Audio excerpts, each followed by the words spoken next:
Is it? Yeah. There was one part of the kitchen that's like, kind of needs that one, so. Yeah. Laying low, reaching up into their, seals, rubbers, hose clamps to get the, that's away from here until like, permanent fix.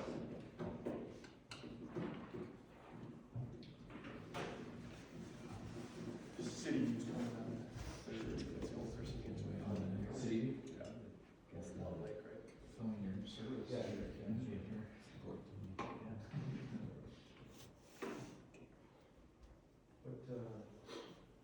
we got another one here, I think. You said Jan wasn't coming, Jan was not coming, no Rick is not coming. No, Lisa. Is that everyone? Yep. Casey.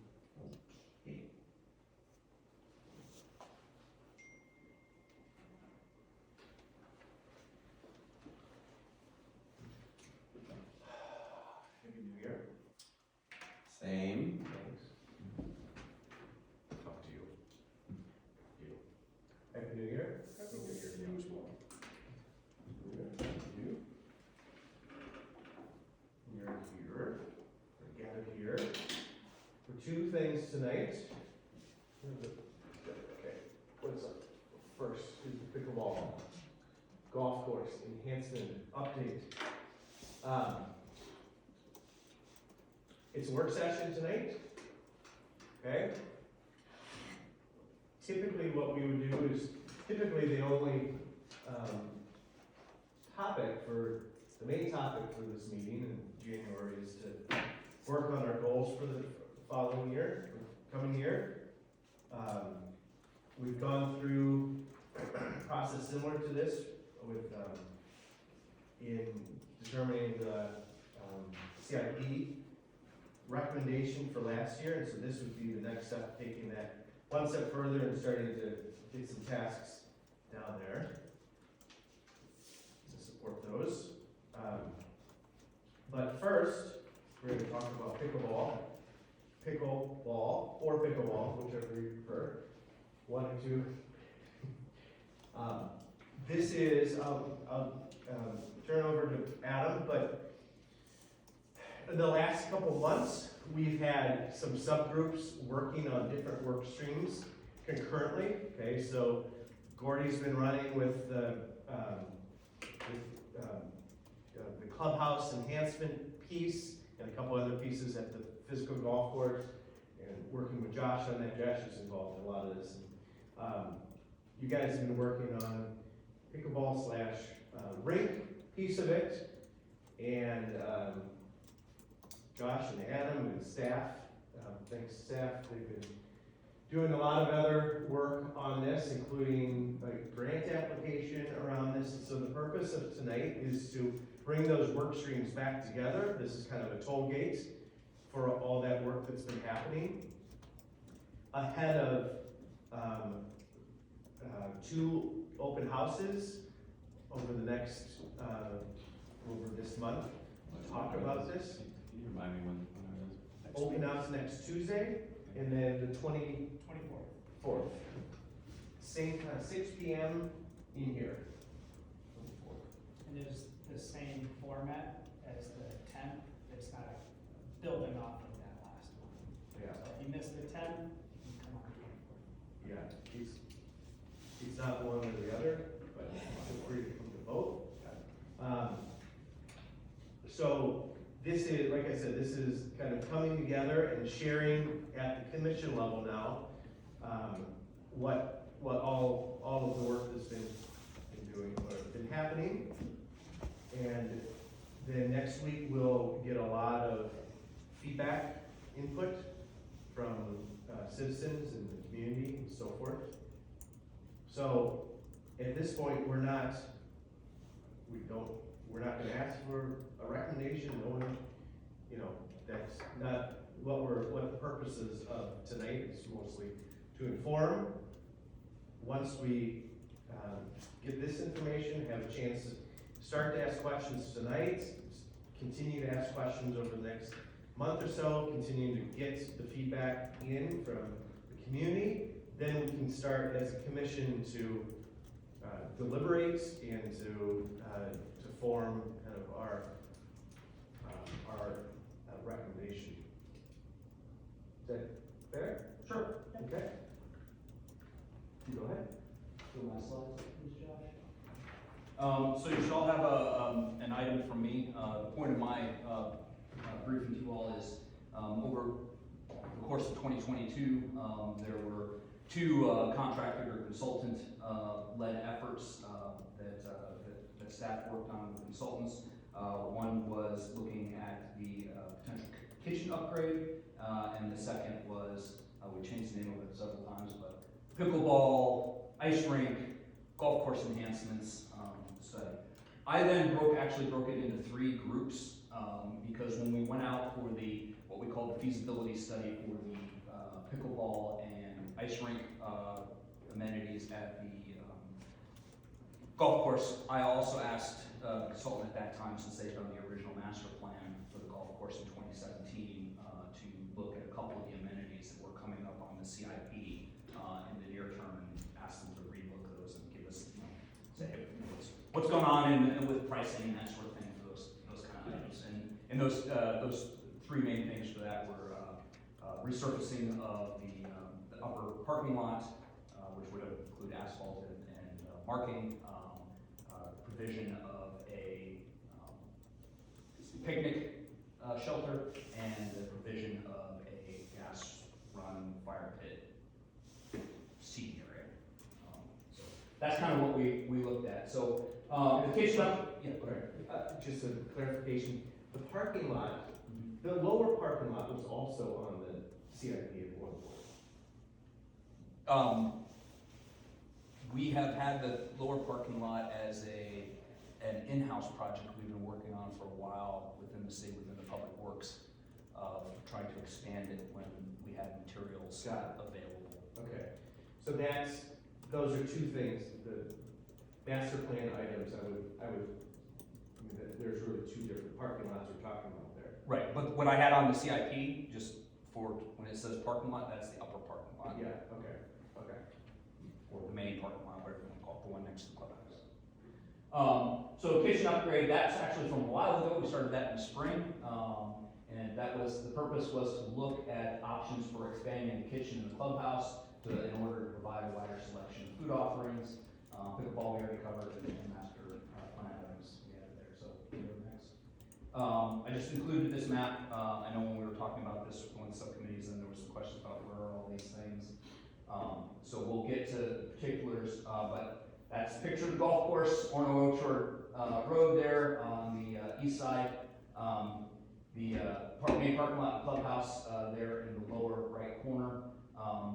And so just south of the existing parking lot, you see a small circle and a small rectangle. Those are the approximate locations of picnic shelter and fire pit. Fire pit being the circle, picnic shelter being the rectangle.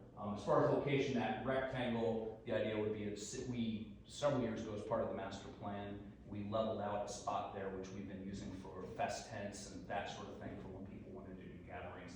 There's been some grills and some picnic tables up there for a while. So basically that same site.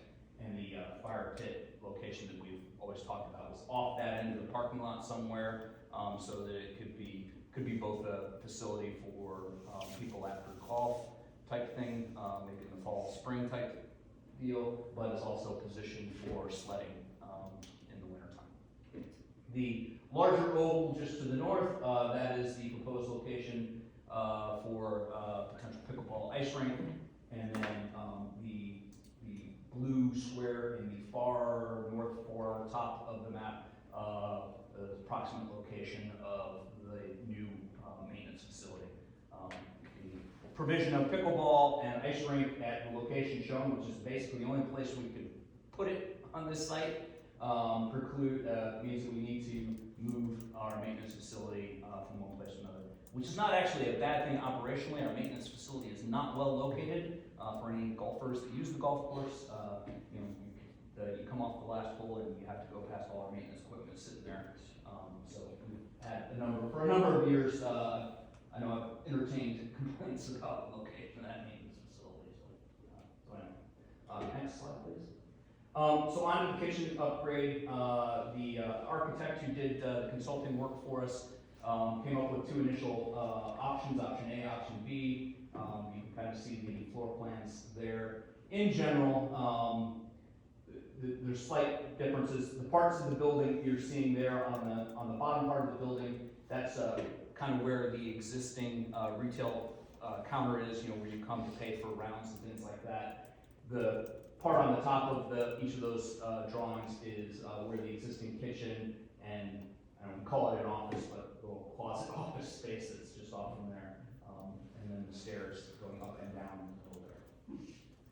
So a couple of variations. Again, one thing when we look at this kitchen upgrade, just to keep in mind is what we were looking at, what we asked to evaluate was getting to the right level to meet all the codes that we would need to meet to enhance our food operations, to provide things like hot dogs, popcorn, pizzas, those sorts of things. These don't include like there's no grill, deep fryer type of thing. So we're talking ovens, hot dog rollers, those kind of things. Regardless though, there's a requirement, rightly so for health, that there's a certain amount of cleanup and prep area you need to have regardless. So a lot of the effort will go into providing the spaces for those kind of things, having the right number of sinks and square footage of prep area, all that sort of business. There's another smaller part of this. It's not shown on here. There were some proposals also about some amenities not amenities, but supporting equipment in the basement of the building to support some things going on upstairs. So option A, option B, that's kind of. And neither of those are involve moving any walls. Correct, this is all Just- internal. The only really structural change is to take out a door and to move the countertop. What are the significant differences here? I see the counter, different spot, the equipment things, but Main difference is this one, they utilize that front concession or checkout area. That becomes more of a serving station, a lot more of the hot dog roller, popcorn machine, they're all out front, so See requires. it, you interact with it, you see it's available. And then the option B, you see most of that stuff is in the kitchen or in the former office space.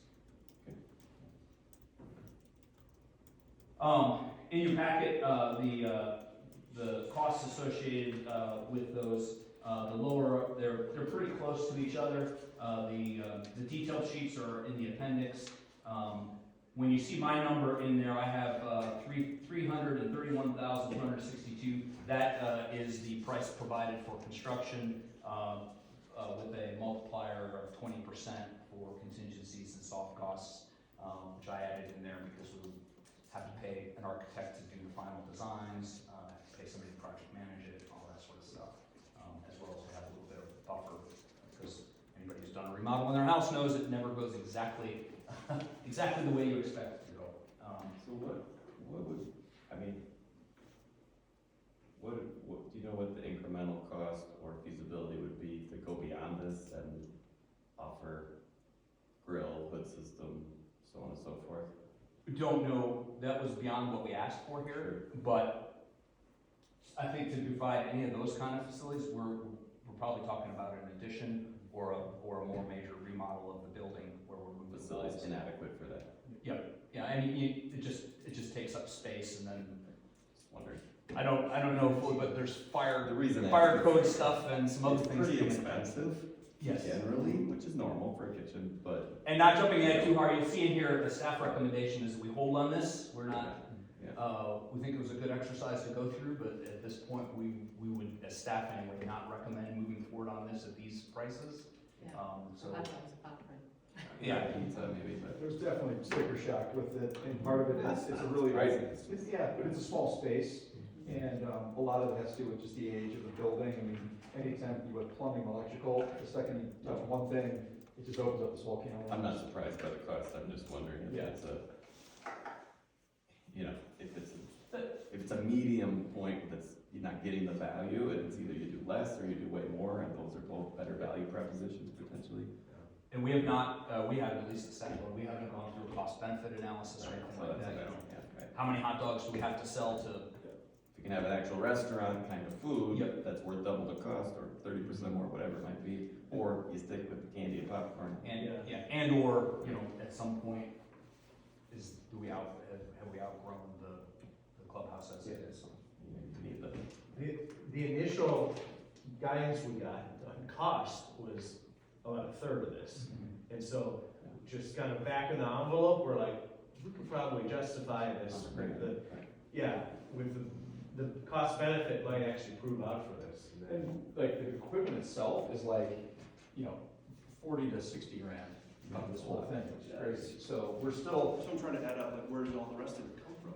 it's a lot of it's just labor, you know, because it's general conditions, cost of the cost. cost, yeah, it's a lot of electrical and plumbing. So, I haven't caught up with you guys on this in a few weeks, but where I thought we left off, part of this was looking at potentially, you know, putting forth a little more effort into how far can we scale it back. If we were just to buy it, but like, what is the absolute bare bones minimum?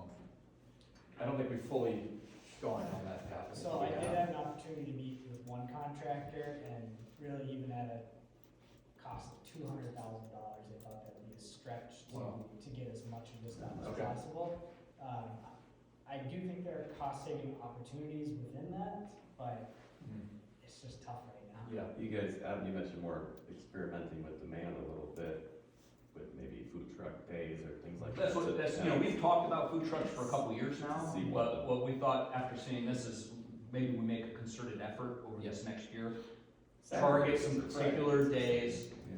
even if we have to, word's not right, underwrite's not the right word, but do the guaranteed minimums and things like that, for a couple of food trucks and see if, you know, creating something like that creates the demand, and then, If you can oh, actually, well, if it does, then maybe generate some. maybe it's worth it, maybe not. Yeah, maybe it's worth it at that point, or maybe, you know, the place in, Spring Park, brewery, you know, they do a great thing with the whole food truck scheme. I don't think we're a place that guarantees $2,000, and one was like $2,000 an hour, but we might, you know, be able to get a hot dog truck or a pizza truck or something, support an event. But if there's even like some kind of partnership of like, oh, you're gonna be at the brewery on Tuesday, do you wanna come to the golf course on Monday, we have a league or something, you just leave the truck here overnight. You know, if there's some, you know, experimental that can be done. So Josh has kind of tasked him from the clubhouse, looking into those and starting to find out who our vendors might be, and then we can do some of that over the next year, so. You had an amazing idea when we toured the Wayzata Beach place, that was the owner of the Red Rooster, like, do we know how much that cost for him to outfit? Like, would he have sticker shock of 300 grand, or would he, you know, would he be like, Probably. like, I feel like he didn't spend 300 grand on that, like, there's. no, I think There's a part of it single is dishwasher. if you're Really? starting from nothing, and you've got electrical and plumbing that's sufficient, so you know, part of this is just working with what we have there, which is. Yeah, I guess I. They were able to put a grill in there, even though it's a super tiny Correct. space, it's smaller than this table. Yeah. I don't know what it costs the city to subsidize some of that, but the city takes their portion of their revenue. They only do about 30 or 40 grand a year there in revenue. Yeah, I was just gonna say, like, that's. Yeah, like their general conditions are 50 grand, the fee's 25 grand, you've got 35 grand in contingencies, you know, and then it's like equipment 60 grand, plumbing and electrical are 20 each, so. So if you compare it to like the beach side, you would spend 300 grand, so generate 30 grand a year. That's a little Yeah. askew, but this could And be this is, different. you're trying to shoehorn this thing into, Correct. to a building that was built as a residential building in the 1920s. You know, Maybe there's it's still, interesting. you go in the attic, you still see the knob tube wiring, I mean, it's not used anymore, but it's still up there.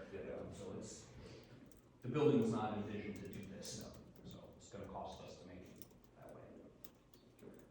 Anyway, we're okay to move on next.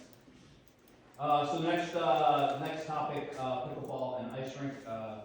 We consulted with Bolton and Mink, our engineering consulting firm, to do some landscape architect work and give us some diagrams. So the bottom line was to look at, is it feasible the point of the study, is it feasible to fit a pickleball, ice rink type facility and everything that kind of goes with it at our golf course?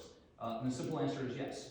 It fits, it works, it's kind of in keeping with, actually is a good fit with some of the things that we've been talking about at the golf course as far as diversifying, all-season facility, all that kind of stuff. So it does fit. The biggest challenge, as you see when we get to it, is the numbers, the cost to do so.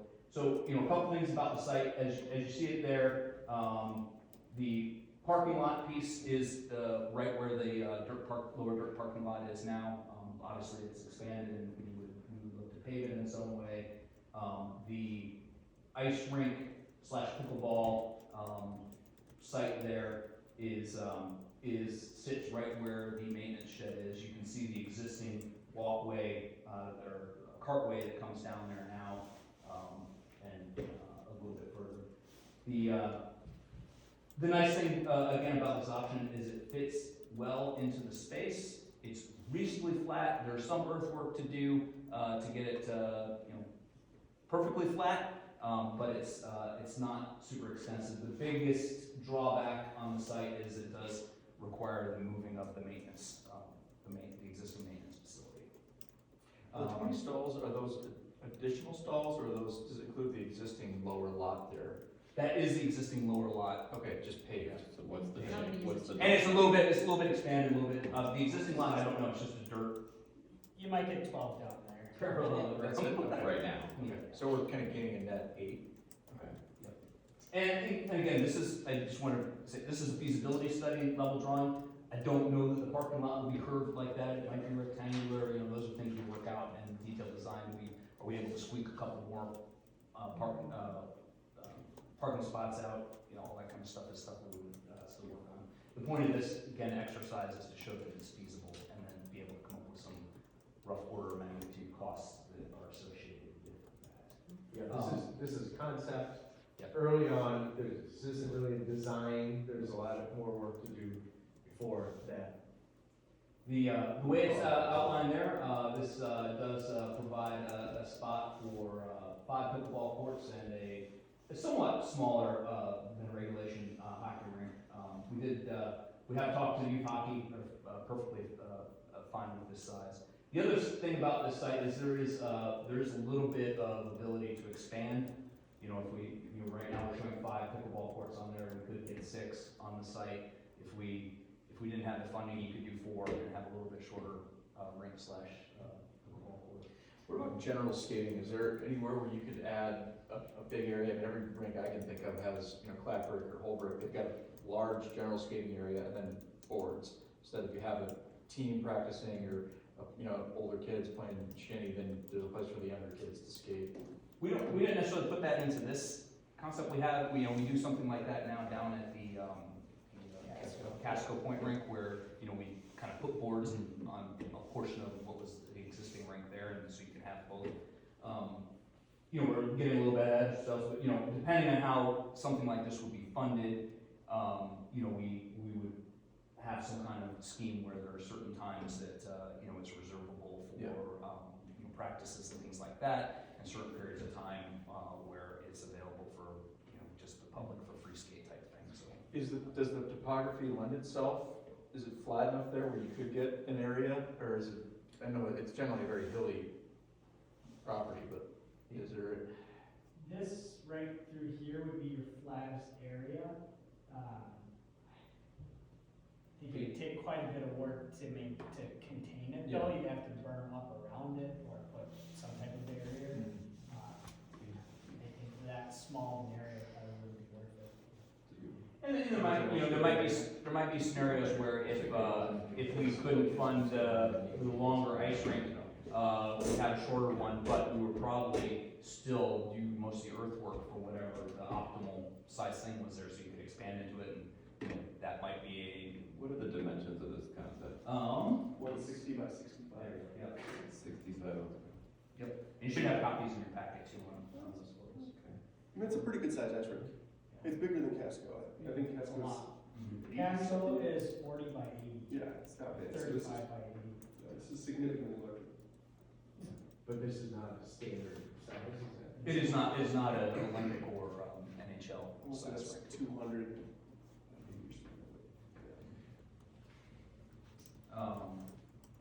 So, you see there in the cost estimate, I had hockey rink, pickleballs at, 640,000, maintenance facility moved is at 190.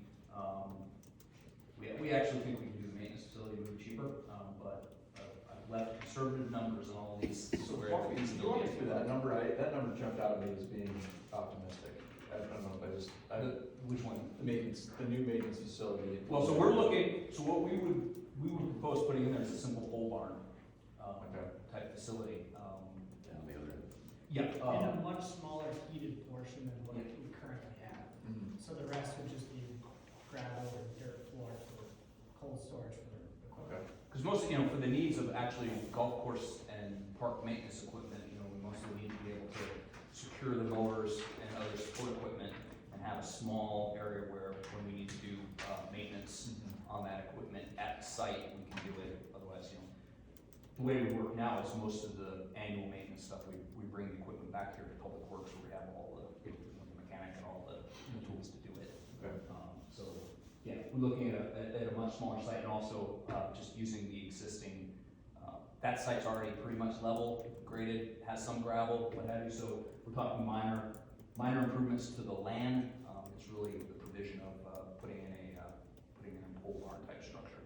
And we want to make it decorative, so it fit the landscape and That's everything. what my question was gonna be, so simple pole barn, Right. can you make it look like Yeah. a nice simple pole barn?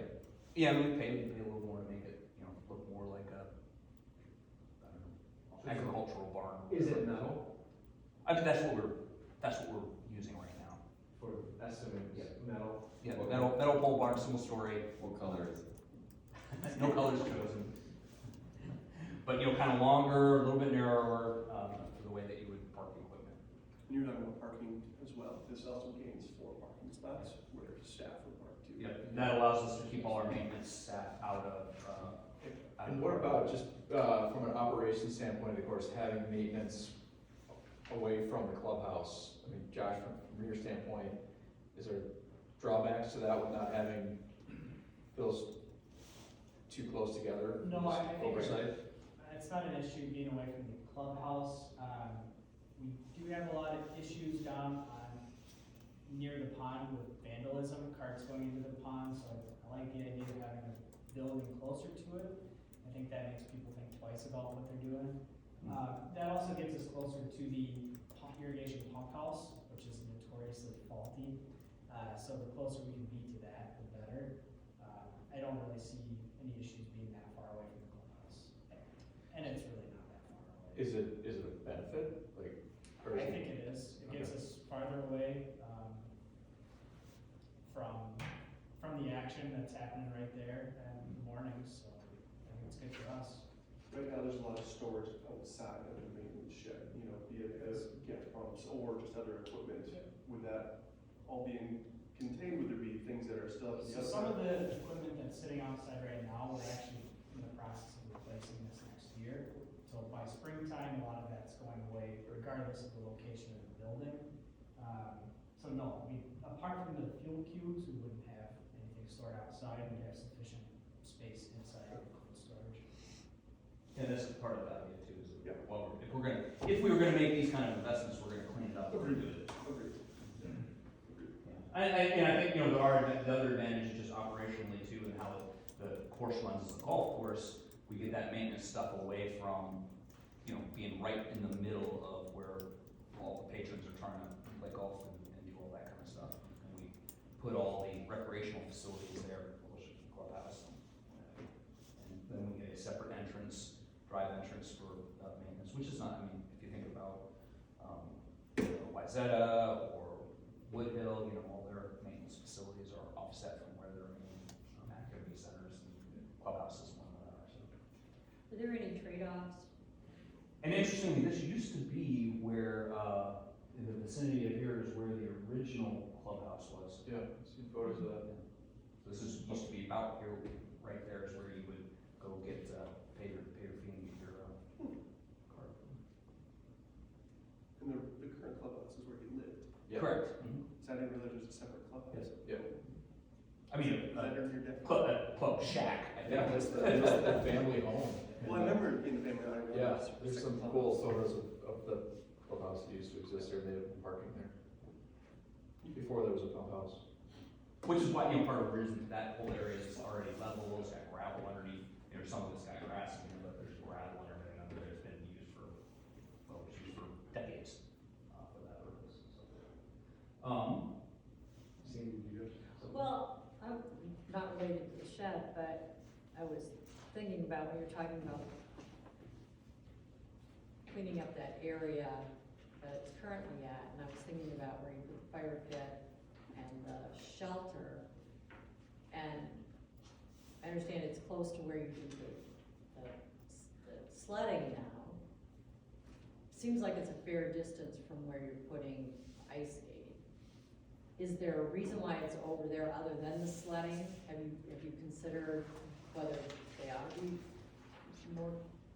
They could be, the reason it was originally there, and it was originally anticipated or contemplated in the master plan 2017 was to support sledding. I mean, that was one of the drivers was back then, and as today, I guess, is how do we make that course, that park, a year-round facility that's got diverse uses, and keep it and make it as useful for residents as possible. So that's why it's there. Could there be some kind of warming feature down by the ice rink? Certainly. It's just money. Yeah, you could do something like that. I guess the other advantage for it being there is it's relatively close to where our existing natural gas lines and stuff are. We just trench under the parking lot. And it gives you summer shelter relative to the pickleball, but you don't have any kind of shelter or seating area. For Pickleball. Cause you're always gonna have overflow. we do have some seating that we did, if you want to go up one slide. So we did template, there you can kind of see Black. the little black things that are supposed to be, you know, potential benches. And again, this is concept, so you know, could that be some little covered tables or something? Certainly. Could there be a little fire pit down there, next to the ice rink? I'm trying to think of where my kid used to skate. There's Minnetonka or somewhere has an outdoor rink, and there's a little elongated fire thing. Why does that have similar? Yeah. So Yeah, that's where the just- kids would put their skates on too, is on those little benches. Yeah, I think that's kind of idea. So, you know, there's probably a good case for, if we got into detailed design on this, would some of those be at least a three-sided shelter of some kind, Yes. that kind of thing? Perhaps. I think it's nice up the top of the hill aesthetically, it's a pretty spot, you can see out, you know, there's a shelter and a fire pit. On the other hand, down there, it might, like you said, it might go better with the activities. Also, it's less windy down there. Up on the top of the ridge, it's quite windy. If you're gonna shelter. If you're having a shelter and a fire pit, wind sucks. The other reason it's at the top, just again, was looking at golfers too, is because people kind of, Yeah, historically have hung out up there, sure. and so it was. Yeah, it's a pretty spot. But yeah, rather than broken down grills and stuff like that, let's give them a fire pit to sit around, if that's, you know, might not wanna run it in July, but, you know, the seating area and everything would still be there, you know, for people to gather, so. But again, that doesn't necessarily preclude something at both sides, if that's what we want. Okay, Go ahead, sorry. No, you can continue, I'll ask later.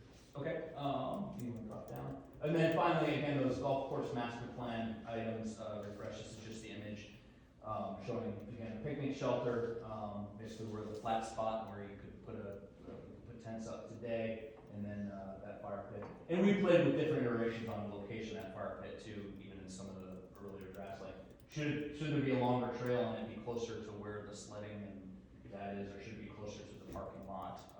You know, again, those are some things that if we decide that we're gonna move forward with this, we'll. Is it gas fire pit or wood fire? We were looking at gas so that we can control it. Whoa, where's the Christmas tree? It's right Christmas there. tree's Is still- that there? Is At the it end of the there? fire pit, right there, that little. It's on fire. That little fire pit. Yeah. The half-dead tree. It was right after it That's was cut back. Do you gain any parking with the resurfacing?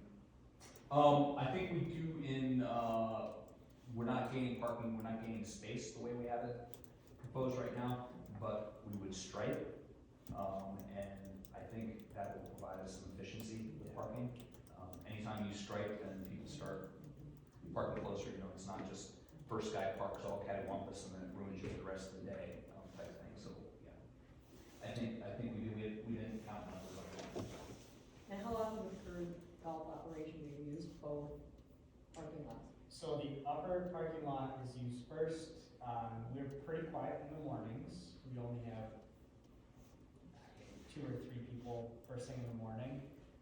The lower parking lot fills up for the league nights, so Tuesday and Thursdays. Well, mainly just Tuesdays when we see the busiest night. So both of those parking lots are pretty full.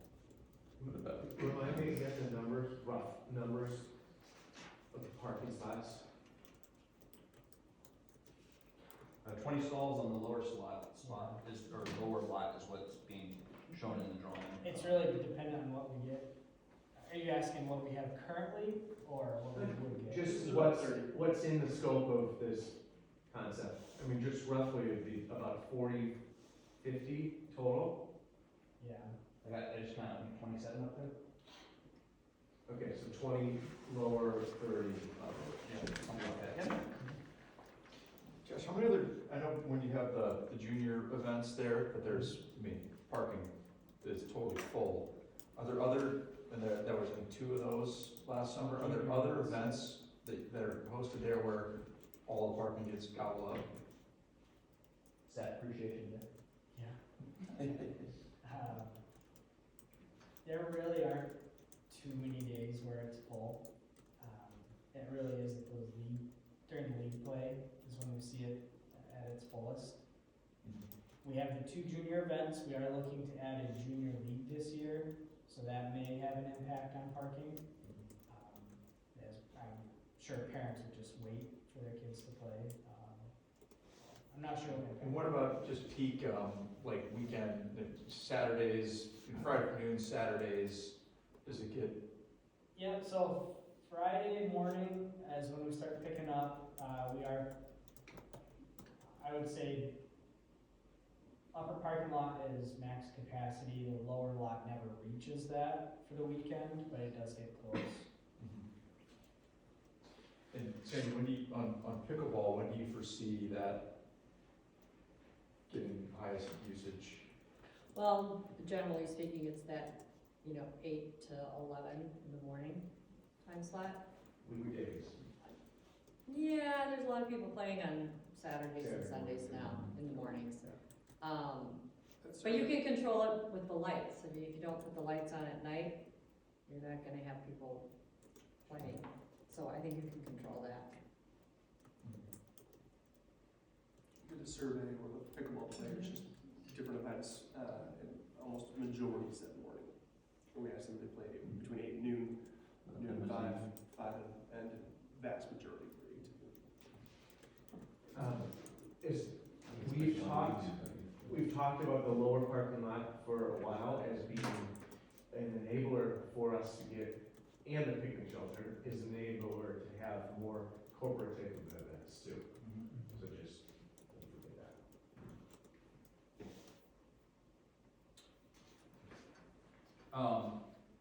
Yeah, so if there are no questions, just kind of layouts, so again, costs, we did, cost updates on the rink and, on the fire pit and picnic shelter. So we're looking around 113 for a picnic shelter, those costs, off of our recent, building of a picnic shelter out on Big Island, less the transportation cost. That is, we're showing a picnic shelter with a concrete, pad, as opposed to one over just with gravel, so. But that was a lot bigger than we're proposing here, right? A little bit bigger, but not massive. How big is it? It says it right. It says it. 25 by 50. So it's pretty close. Big.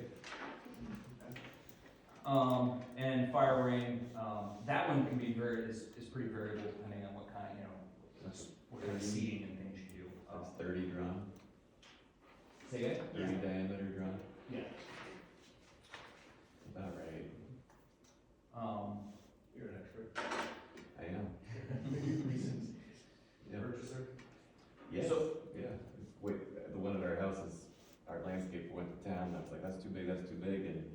it's about 25 feet, and I thought it was crazy, and it functions quite well for 10 to 12 people.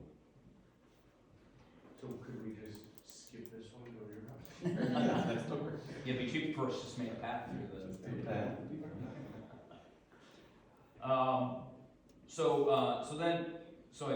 In the document, you give a variety of costs there, and so, again, kind of to come back, all these things are feasible.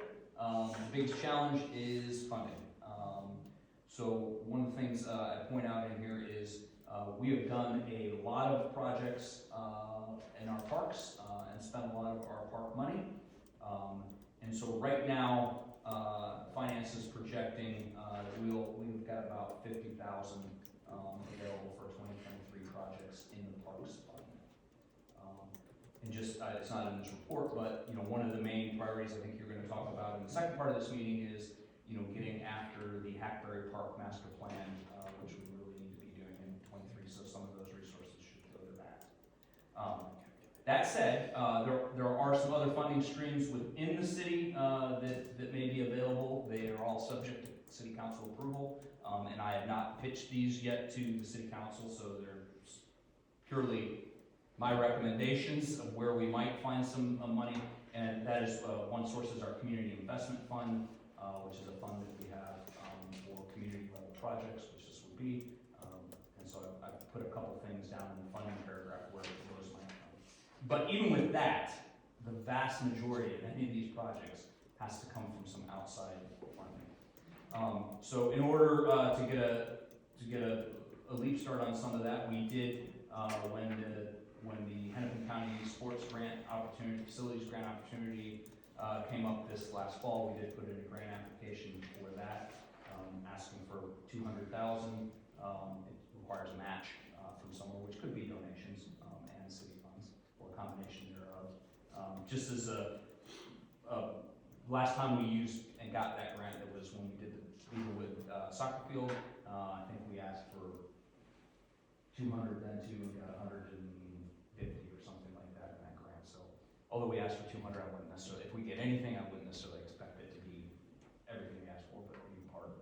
And correct me if I'm wrong, didn't the commissioner say it would be March the First earliest? quarter. Yeah, when they release the results. Before we would find out. So you don't, so end of, assume March, so you probably wouldn't get going on the fundraising until you knew you had that piece, right? Well, maybe, it depends. Yeah. And that's part of the point here is, and then so the rest of it, I just split it down in the middle. I said, well, okay, if you really want to do the rink thing, what have you, the Hockey Association and their donors are going to have to come up with $234,000, and the pickleball people are going to have to come up with $234,000. Does it need to be split that way? No, not necessarily, but for the sake of starting somewhere, that's what we want to do.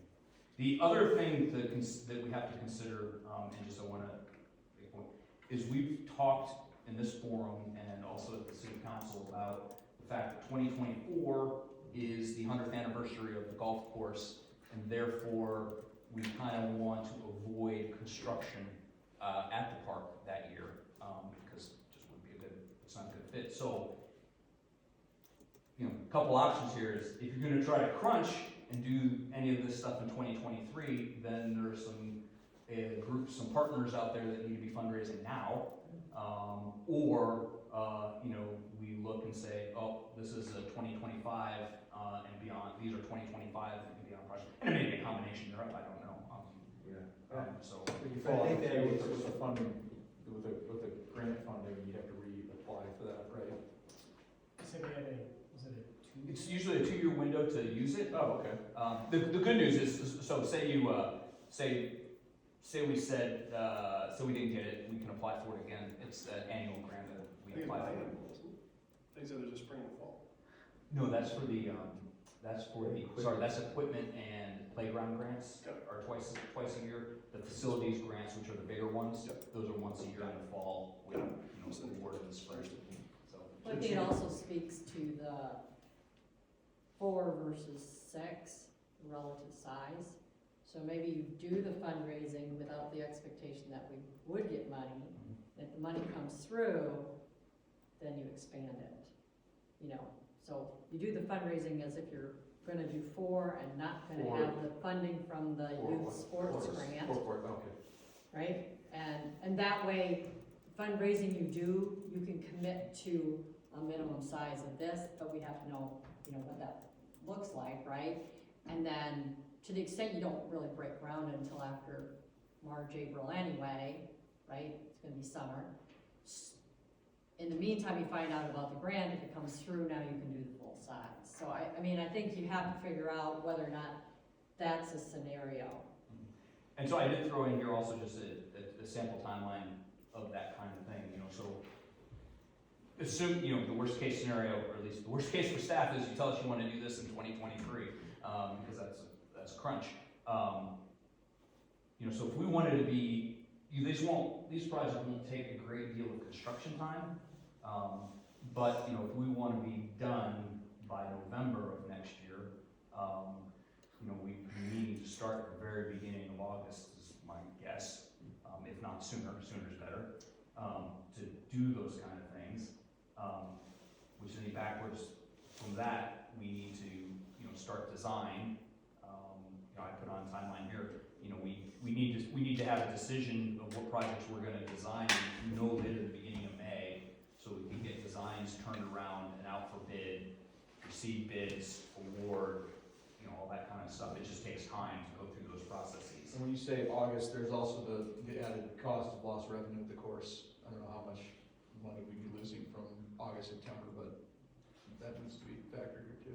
Well, well, we might lose the tiny, some just people wouldn't want to be around construction, but, you know, part of the nice thing is this doesn't really impact the golf course, the greens and fairways or anything like that. Oh, so you think you could still operate it? And depending on how we phased it, you know, You have pieces. The other parking. Okay, Right, alright, probably, you know, go, if you're gonna do the ice rink pickleball thing, then, you know, right off the bat, we'd be, going down to build the maintenance facility. That's not really gonna impact, course play at all.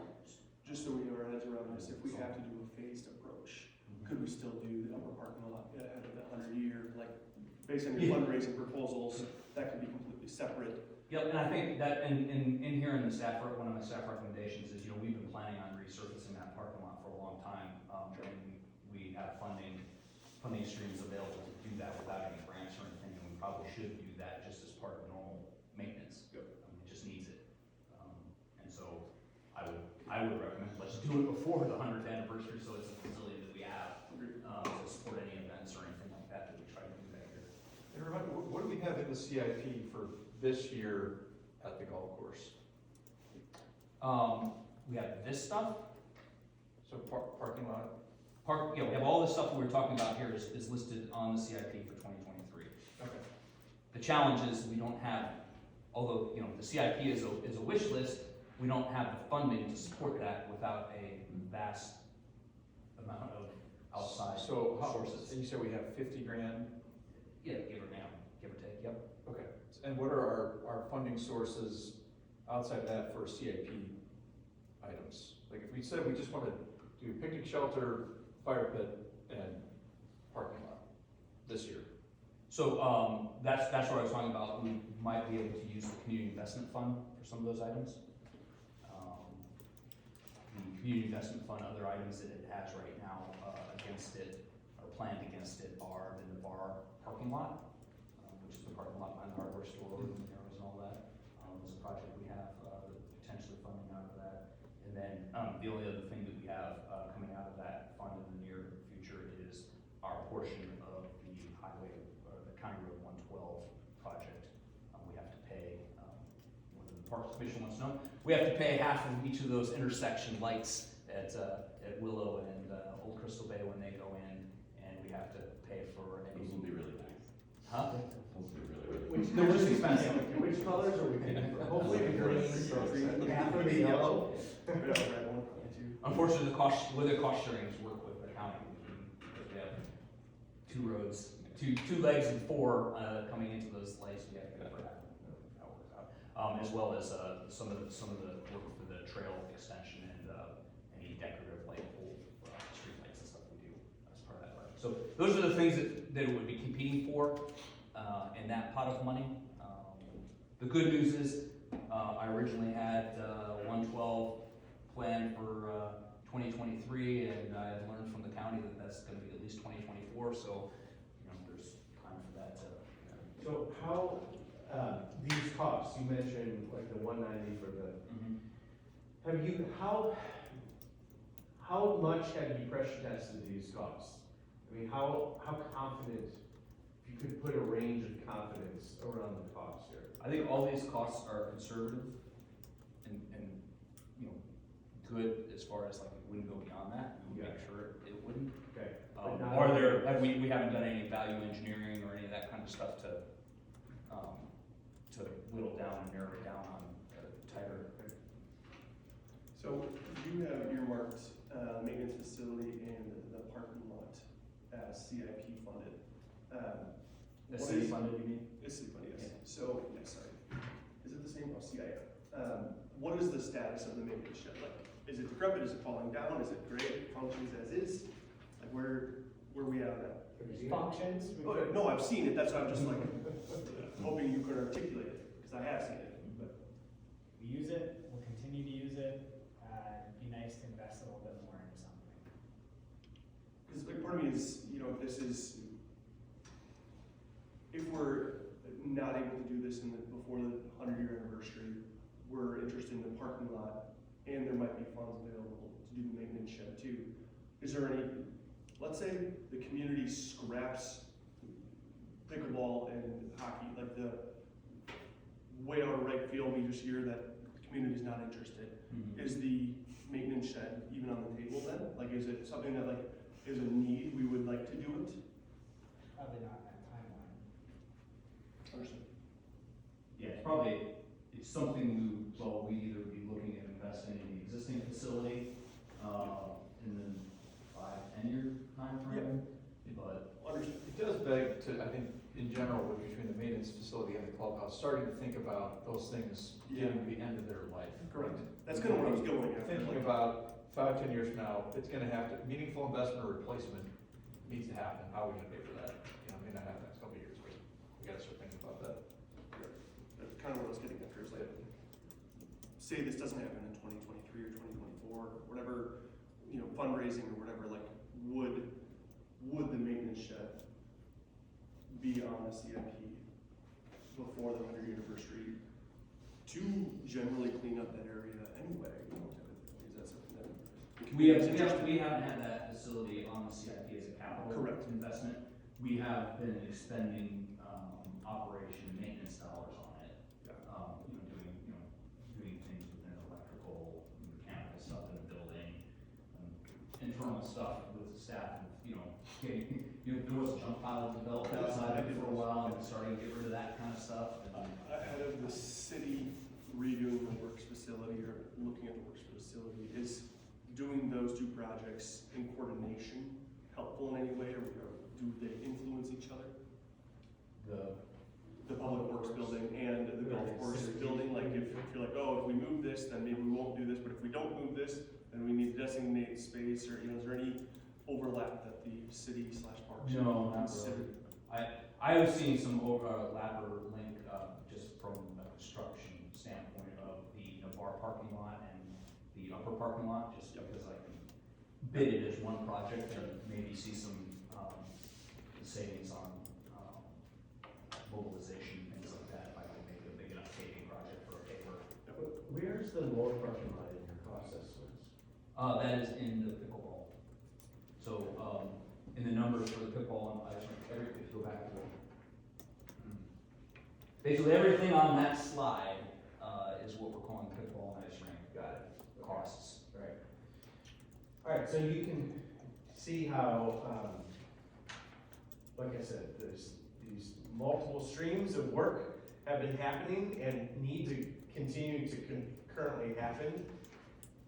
It may appear sometimes that we're putting the cart before the horse at some things, but when we have a closing, a window closing on this 2024, we don't want construction going on there and other things going on, and then we need to, start the fundraising now, like to to your question earlier, I think we need to start the fundraising now, even if we don't know where what the grant funding will be, and we need to start these pieces, and that's why they move forward on the grant and that kind of stuff, because it's all has to coordinate and come together in this timeline that he put together here, which he's stressing over, you can tell.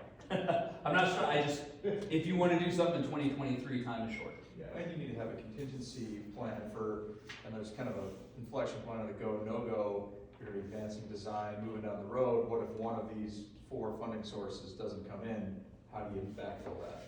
And are you, then How do you back out of it? How do you back out of it, what are you left with there? There's a lot of, there's risk with that, and they're not insignificant amounts either.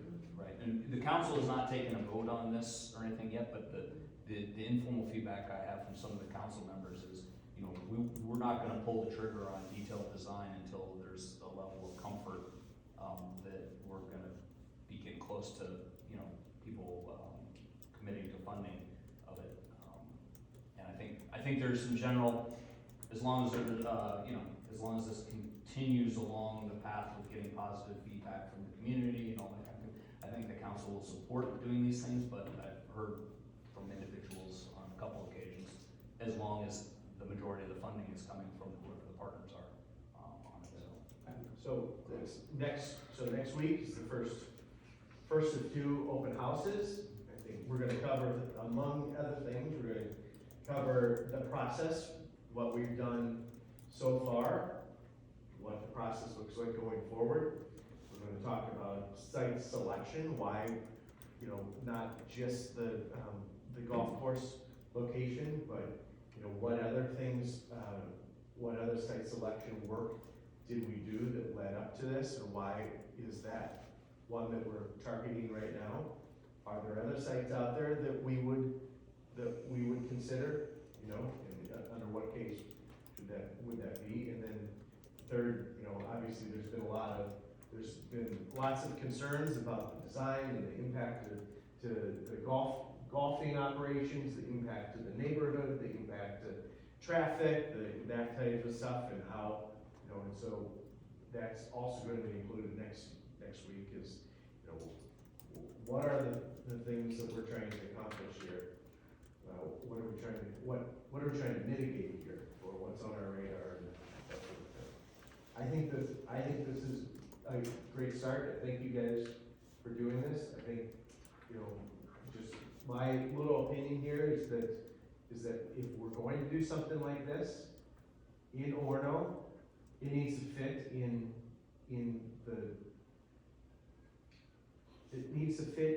kind of the style and the history of Orono. The objective is not to create a pickleball stadium here. The objective really isn't to solve the needs for the pickleball community, greater Western Metro pickleball community, and I think that this is coming along. I mean, I still have some questions about just making sure that this fits with the Orono style, aesthetics and that kind of stuff, but. I think also the skating component is important. I mean, it's one of the 4, so they got a big seat at the table here. And I know we've had a conversation with them, like just making sure that they're up to speed. We can't be making any assumptions on their interest level, and like, does this really actually function for them the way they would expect a $230,000 investment? Is it accomplishing their goals for needed ice time? It seems to me that for association use, you can't really count on this, because it's fun to have outdoor skating, but they can't like plan games and that kind of stuff outside. It doesn't solve a huge It doesn't problem. solve a need for like ice, so it's kind of like, but, but so that's where I was kind of like, with general skating, and is it serving a community benefit? If the association's putting in $250,000 in this thing, they're gonna be like, that's kind of ours. And now how is that benefiting the city and the little kids that wanna go skate, and then all of a sudden the band team shows up and they're ripping slap shots, and they're like, well. And we have a little bit we've talked a little bit with the hockey association. They seem to be excited. I mean, one of the first feedback is, well, we'll get you a Zamboni for the site too. Oh, okay. Where does Now we gotta put a shed for a Zamboni with it. Anyway, we do have, this is a very important issue, and one of the things we would have to work out with them in their fundraising is, and we have a similar model with the Orono Baseball Association, where, you know, the Beaterwood baseball field and the Hackberry T-ball fields, those were built jointly between the city and the baseball association, and those portions of those parks are maintained, you know, jointly. We've done grants, just as last year did a joint grant with the baseball association for some, you know, maintenance equipment. And so there's an agreement from like, it started in the 70s, and I think they redid it in the 90s, that specifically talks about, you know, you association will have dedicated use in these time periods on these times, and, you know, and you will help us maintain it, and we will do this. And on the maintenance side, how does that work? Because there's clearly, I mean, it's only a couple months of the year, but there's maintenance required here. It's gonna cost money and staff time for the association of the city or both. Yep. The biggest, I was asked that question last week by somebody as well. The initial, you know, the facilities maintenance, yeah, but that concrete or that asphalt will require work every, you know, 15 years or so. The biggest thing I see for the city and a maintenance cost in it, or like an annual routine maintenance, is just our internal workforce doing ice maintenance, which is kind of what takes up part of our time now. That said, we've recently upstaffed, so it's just a matter of moving those assets to do those things. The other good news is with the Baseball Association or with the Hockey Association, you know, we have a kind of partnership right now down at Casco where, you know, they come and help clear the ice, they help put the boards up, take the boards down. You know, same thing happens at our baseball fields. Baseball Association does all the infield maintenance. We sometimes help them with, you know, a skid steer or something, help move some ag line around or whatever, but, Will these boards be put up and taken down? I think we were, again, not detailed design, but the idea that some of the other models we've seen of this kind of shared uses, you know, they would stay. They'd be year round, they'd be far enough. They're supposed to be far enough back so they don't impede and they'd be integrated into probably a fencing system, you know, so for the pickleballs not to go flying out in the parking Does lot. Olympic have any photos of something like this that exists? You can see it, like an actual photo. I'm sure. We've seen some. There's a place in northern Minnesota, I can't remember, I wanna say Alexandria, but it's just good. Could you send that around? Yeah, if I find it again, for sure. I actually took my kids up on the North Shore skating 2 years ago. It wasn't pickleball, but it was the same kind of deal. But they had done this where they had the fences and everything up, but it was, I think 3 basketball courts. So same kind of idea, but just looking at it, you can tell that. So is the fence for like the pickleball, is that like, I know we're really, but is it like on top of hockey boards? So it's like an extension of the hockey board? Yeah, I would imagine something like that. I think for safety too, of course, so we have to have something a little more elevated than just the boards themselves. Yes, for golf balls. Mhm. Yeah.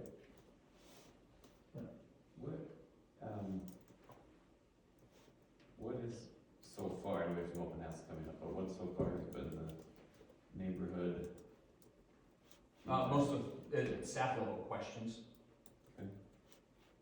And then there's been some, I know we have 3 of the closest neighbors. yeah, no, and we've had some questions, you know, people like, there was a rumor going around that we were planning to shut down the golf course and create a pickleball stadium. I'm like, well, no, this is actually in, you know, part of the criteria of looking at this concept, this feasibility was it couldn't impact golf.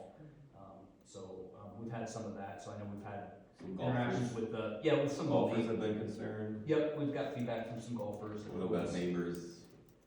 Anything yet? Just, I think, once I heard through Sandy at our last committee meeting about concerns about noise, Noise, okay. Light, traffic. Traffic. I've gotten concerns, I mean, people have asked me candidly on the negative side, like, you know, what is it, you know, people are noisy. Just kind of those things, traffic, all that stuff, and I honestly, I don't think people really know what's being proposed yet, and so we're going through this process, and on Tuesday we'll bring people up to speed. I don't think people really, It's normal to react, but it's yeah, to I don't think understand. people have fully Pros seen and what's cons, on the table yet, so. And that's the reason to have the open houses Yep. and have the public engagement is to socialize the ideas. Well, and one of the goals for those open houses is to go from, you know, sort of an amorphous concept of sound to, well, how loud is it at 500 feet? And It's- I think when matters a lot too. Right, so putting some measures on things rather than the very general that we've been at. So we've done a little bit of research around the sound levels and the distance to different things and what it's compared to, so that it becomes a little bit more, something people can relate to. And the other thing that you hear concerns about is this a fit to whatever the plans and the master plan of the park is, and, you know, my analysis of so far is, well, yeah, it fits right in with what we said we were gonna do in the comp plan, for the golf course, and what we've been, at least since I've been at the city, been looking at is like, how do we make sure that's a viable park, you know, facility going out into the future for the community, and so, you know, we've done business studies of looking at winter activities and all that, so there's a potential happy marriage there for all that kind of stuff. Some of that has, because we're still at the very early stage, that hasn't been, you know, communicated or put together in any kind of public I think affairs just- type thing. It's important to be mindful through all this is how it's gonna impact the golf course, as a business unit. You know, we've, in the last 20 years, most of those have been in the red. We've gone through COVID. Golf course is now making some money again, which is great, but I just wanna make sure we're not taking away from the experience on the golf course side to the point where it's gonna tip things back into the red, and now we're subsidizing it like we have in the past. And Lafayette does pickleball right adjacent to its golf Yes, as they do, well. yes. So it's not unprecedented in our Houses within a community. similar. How many courts do they have in Lafayette? I'm not certain, I thought it was 4, but it could be more.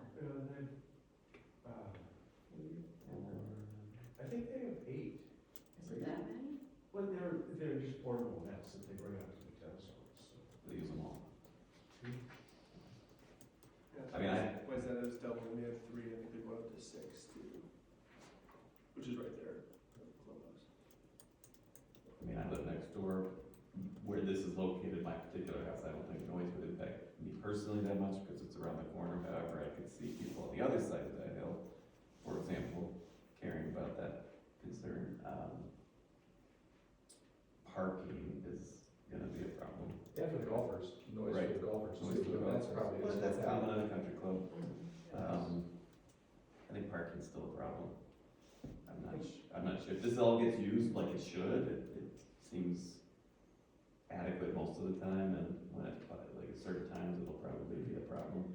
The, you know, the rule of thumb for building any facility, recreation facility is you know, no matter how much parking you plan, you never have enough. You always end up expanding, so, yeah, it would depend. I mean, I guess there are some future expansion opportunities for that, like lower parking lot. Yeah. When 20 Again, spots- it's a matter of cost. And, Right. Yeah, and the 20 spots is enough to support 5 courts. Sure. You know, you're talking about those peak times, which I don't think are going to be pickleball Too many. times. I see. So I'm not hugely concerned about the Might be parking. better than I expect. Yeah. Yeah, and if you're concerned about the peak times and the traffic and noise, you know, one way to remedy it is to limit the parking so people can't come. and just from the traffic standpoint, I mean, this is, Orono Orchard Road is way underutilized. It's a 9-ton design. It's designed for 3 or 4 times its current. What, this is a lot, but what happened with, where are we with the cross-country ski trail? Let's talk about that. That's a good topic. People were out there cross-country skiing a week ago. All right, so wrapping up this topic. I think, sorry, one last question. Sure. It's from a functionality for pickleball, so I see 5 courts here, and we're limited on expansion. I mean, if you could think of the perfect pickleball setup, I mean, how many courts is that? Is expansion important? You know, it's a big investment, and I'm thinking like, could you foresee a pickleball event of some sort? You know, where you're trying to get a bunch of people together, have a little party, and you want more than 20 stalls. Oh, well, no, I don't think that that would necessarily be necessary. Because when you do an event like that, what you'll generally do is you'll have, let's say you do doubles in the morning and you do doubles women's in the morning and you do doubles men's in the afternoon and you do, you know, mixed doubles at a different time. So that's plenty of courts. So by example, at West Tonk Activity Center, they do a big pickleball classic every fall. They have 9 courts, okay? And those 9 courts support like 200 participants. So that's a lot of people. That's way more than I would think you'd want to do in something like this. I don't think you'd want to do something that big here, okay? So, I mean, I think you could do something, but I would generally speaking think of it as more of a community event, whereas they're drawing from, people come from Wausau, Wisconsin for their tournament. Can't imagine why. But you know, they're drawing from Bloomington and Plymouth and a lot of different places because they advertise very broadly. I think I see this more as a community resource. I don't see it as that kind of a thing. Destination. Yeah. But you could, you know, with that many courts, you could certainly do something. And there's some other, I mean, you could have 40 people, so if you think about it, if you've got 5 courts, that's 20 people playing simultaneously, right? So if a group of players rotates off when you're doing a tournament, you get another, you got 40 people you can support simultaneously in a single, you know, phase of the event, and then later you could do something else. So you can support a lot of people with that many. Is there it probably just varies when you're trying to accomplish the whole thing, but is there a kind of a sweet spot number, like of courts that you went in, going into this right now, what you think would be, you know, 2 is too few because you need a critical mass, 8 would probably maybe by that one they can choose. What's ideal? Yeah. You know, I think most people think 6 is ideal, okay, as a drop-in sport. But I think 5 is completely adequate to draw people. So the key is, you leave your house, you expect to show up and somebody's gonna be there. If you only had 2 courts, people show up with their 4 players, and they're gonna play it, and they're gonna own the court, and then they're gonna leave. That's not pickleball, that's tennis, right? That's why tennis courts just don't get used. So, you know, 4 you could do it, 5 is just a better number, you know?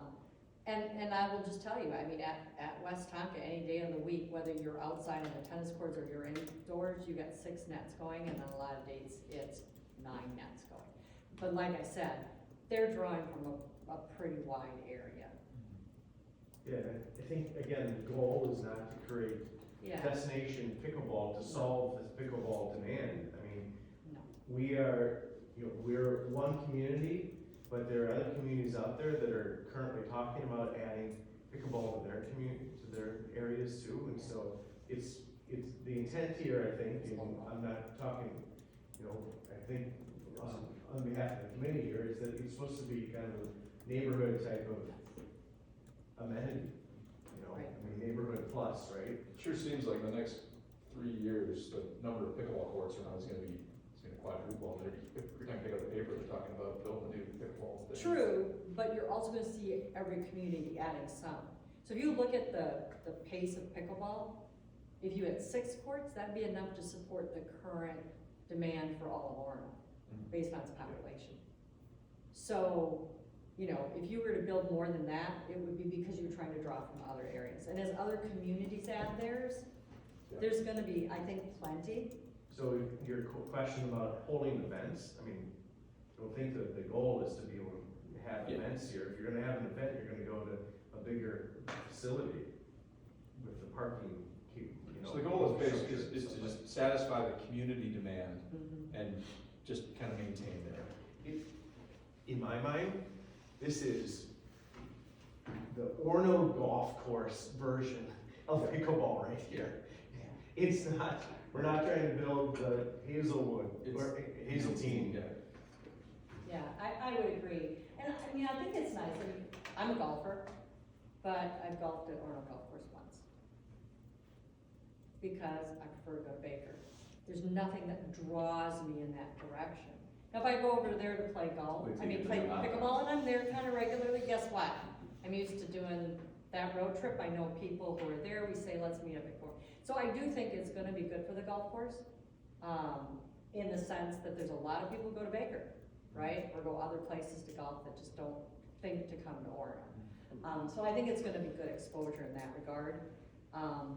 But, you know, in terms of visibility, it's not right in the middle of town where everybody's driving by and seeing it and saying, oh, let's go play pickleball there, right? It's gonna be a word of mouth thing among the players. And that's what I was saying earlier about kind of the style of, you know, Right. let's make sure that this aligns with the style, that's important to me. And I think that we're heading that way, but I think that there's a lot more work to do to make sure that if we move forward with this, that this really is an Orono type of approach to pickleball. And I'll tell you this, because we see this at the community center. If people are waiting to play, they're just gonna go somewhere else next week. So it is self-limiting, because you don't wanna come to play and be sitting out for 15 minutes every time you finish a game. You wanna be rotating in. So it'll peak where people will find out about it and they'll come, and then they'll say, yeah, you know, that level of play is really community play. I'm looking to play with the 4.0s. They're gonna go out to Lone Lake. They're not gonna play here, right? This is gonna, in my opinion, be that community play, that entry level, family play, where you've got multiple levels interacting. So I think in that regard, that's where it's gonna be self-limiting, because people are looking for a certain type of play, and you won't get that high level of play with 5 points. You're gonna get community play. But while they're waiting, they're gonna get a $30 hot dog. Yeah. That's a good deal for the youth. See, this is all coming around. Cross country ski. All right, moving on, next topic. I'm gonna go. All right. So you're looking to swing Is it snowing out there again yet? Not yet. Clouds will be back out at 4 a.m. Did you see Jersey Yes. email us? No. Did you see Yeah. what she said, Deborah? That she got plowed in? Where she live? Off of 19. 19, oh, that's the county. But I don't know if it's, I don't know. if She's down by Navarre. Yeah, I don't know if it's a county, The cloud and shove. the driveway goes out to the county or road or the street. All your stuff.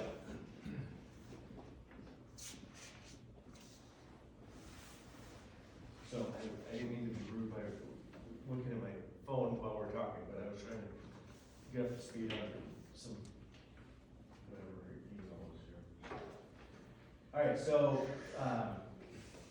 our annual exercise here, we're trying to give some direction and set up some, subgroups here. Josh can. I you can put kick this off with- together, really just kind of based off of what we've been talking about this last year. Some of the assignments, that we had on last year, such as some of each have been removed, because at this point, it's more of a staff directive, what our next steps for Yeah, that. so he took a stab at rolling this forward and adding some things that we've talked about recently. And we are not limited to this list as well. So as a park commission, if you have goals, this is the time to get them out. And also, this is not set in stone, there's, I mean, anyone who's in business knows this is an organic document here. We did have, pickleball and hockey at in the community on here last year too, though. I think it's important that's probably. So I left that off. I noticed. So we kind of have achieved our goal in that, for that committee, where we got to the point where we determined some locations. Now we got the ball rolling, where now we're having open houses. So that's something that we can definitely add once we get to that next step, whatever that is. So we need to bring it to a formal meeting for park commission, and then the city council for approval for any next steps. So that's why I left it off, for tonight.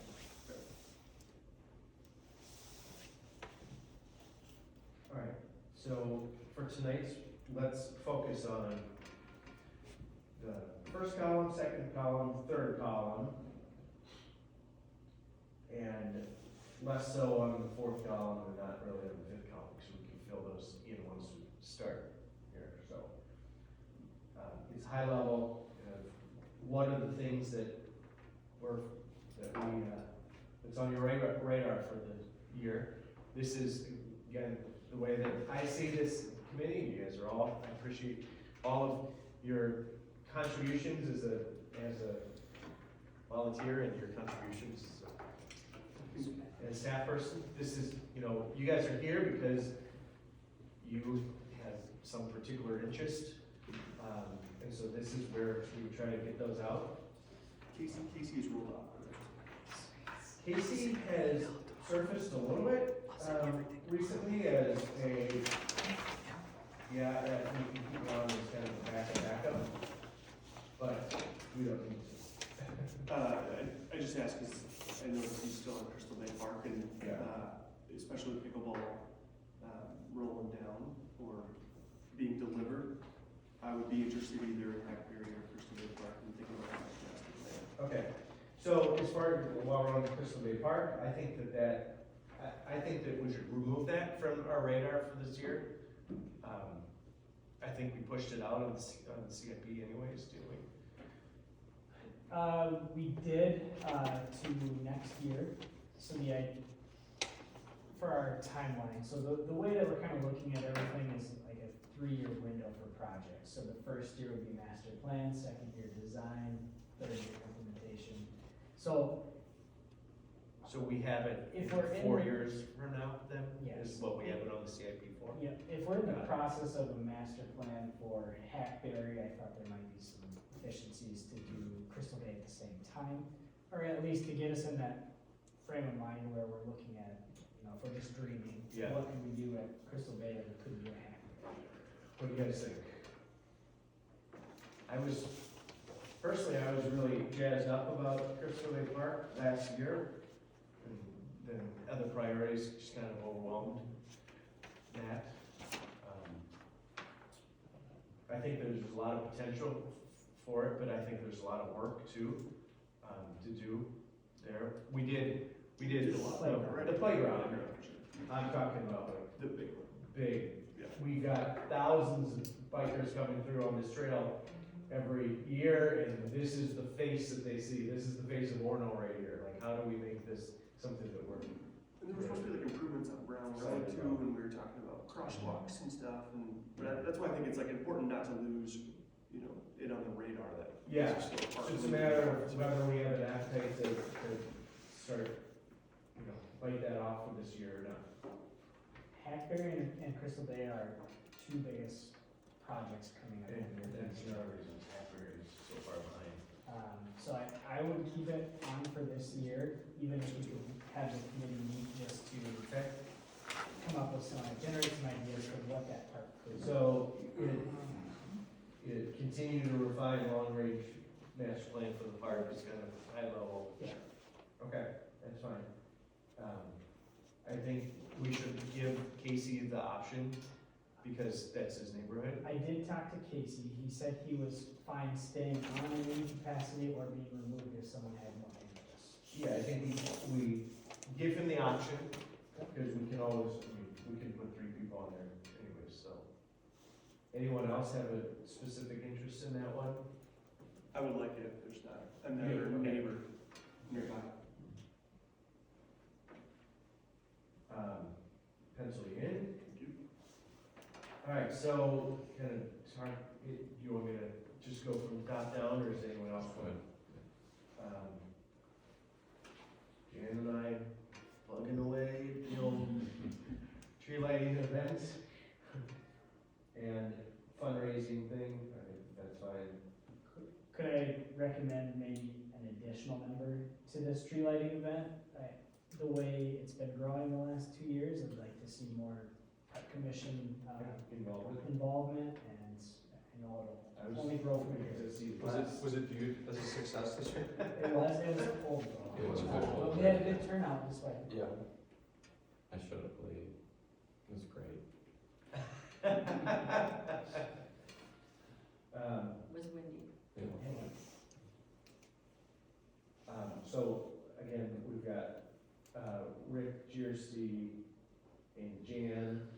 missing tonight. Right, and then, I guess Casey. But, okay, so, does anyone want to volunteer? I can only volunteer once for that, so. Well, I'm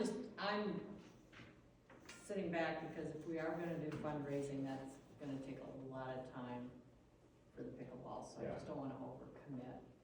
So I'm just sort of, you know, Can we- continuing to can learn we- about the parks. Sandy with asterisks, What, on the, and a promise that, on the lighting the tree and that? yeah. Would you like to donate to our pickleball costs and our tree lighting costs? See, it just says, comma. It's just a comma. Alright. You can Tentatively. tend with a You T. can always remove them. Trails, I think Rick and Kirsty got that down. we can't, talk you into continuing on, in maybe an alternate capacity. I'd love, I just don't have the time. No, it's fine. I care, I just don't. I missed that. While we're on that, you mentioned cross-country skiing, Brian, a bit ago, Yes. and you got sidetracked. Yeah, what's the goal for I that? think that the school reached out, they were going to use it in like last week or two, and then they went and saw that the parking lot was closed, and they were kind of misunderstood what that meant. So I think we just need to get back to Yeah, that. so But parking we're lots- Interested in it. So everyone knows, on the weekends, we wouldn't plow the lower lot, it was just the upper lot for sledding, and then throughout the week, we'd get the lower lot. What we talked about for this last year was that the school would help groom trails or provide something that could groom the trails and then mark it somehow. That never happened this year, and I think that's where it's still left with the school, is that we're willing to host them, and we don't have anything set up for them. So it's really on the school right now, just they need This is the, Is there a point at which we do it ourselves? We'd have to get something to groom the trails with, which we don't have on the CIP at this point. Is that also true of schools, or do they have the equipment? So we have a roller, and they would bring a snowmobile. I don't know if Is there a commissioners have reason any- why they didn't engage this year? Did they say why? it says, okay, so it says, Orono didn't really ski, Orono Golf Courses sees them for a variety of reasons. Baker is very good as soon as, there's enough snow. We also skied on Long Lake this year, when it was groomed. Someone that lives on the lake used the Orono groomer to set a trail. Mound skied at the trails at their school. I think that for the golf course to be used, it needs to be groomed on a regular basis, and that the trail, works for those that ski there. Baker did a fantastic job this year. Sounds like it, for it to be used, we have to provide it. I think skiing at the golf course could work, it just needs a person to drive the grooming. I think, yeah. I love that idea, I think the more natural uses for the golf course, the better. Is there demand for cross-country skiing? Good question. Well, it's probably like a lot of things. It's an awareness raising. Yeah. If it's there, they'll come. You know, those two gentlemen who we saw, I mean, they absolutely loved it, right? They thought it was beautiful and, you know, had a lot of good things to say about it. So, you know, I think it's conducive, meaning it's the right environment for it, but, you know, it has to be reliable and it has to be advertised and all those kinds of things. Do we Maybe it want would be to- similar to what you said about pickleball, would be more of a, just a local community use rather than competitive school, you know, whatever, but it'd be just, But what does it cost to maintain it? yeah, right. Staff time and then just the piece of equipment to. Mhm. Yeah, I think reliable was a good word that you used. I think that that's what they're looking for, that's what they get with Baker. They can go out there and know that it's ready for Gonna them. show up. So if we're willing to make that commitment, I think that'd be great. That's an operation question. I don't know. Be interesting to see what, just ballpark, what that would cost, what it would cost. I guess the equipment is, we can't get it, maybe we could like, put the equipment for a year and like try it, you know?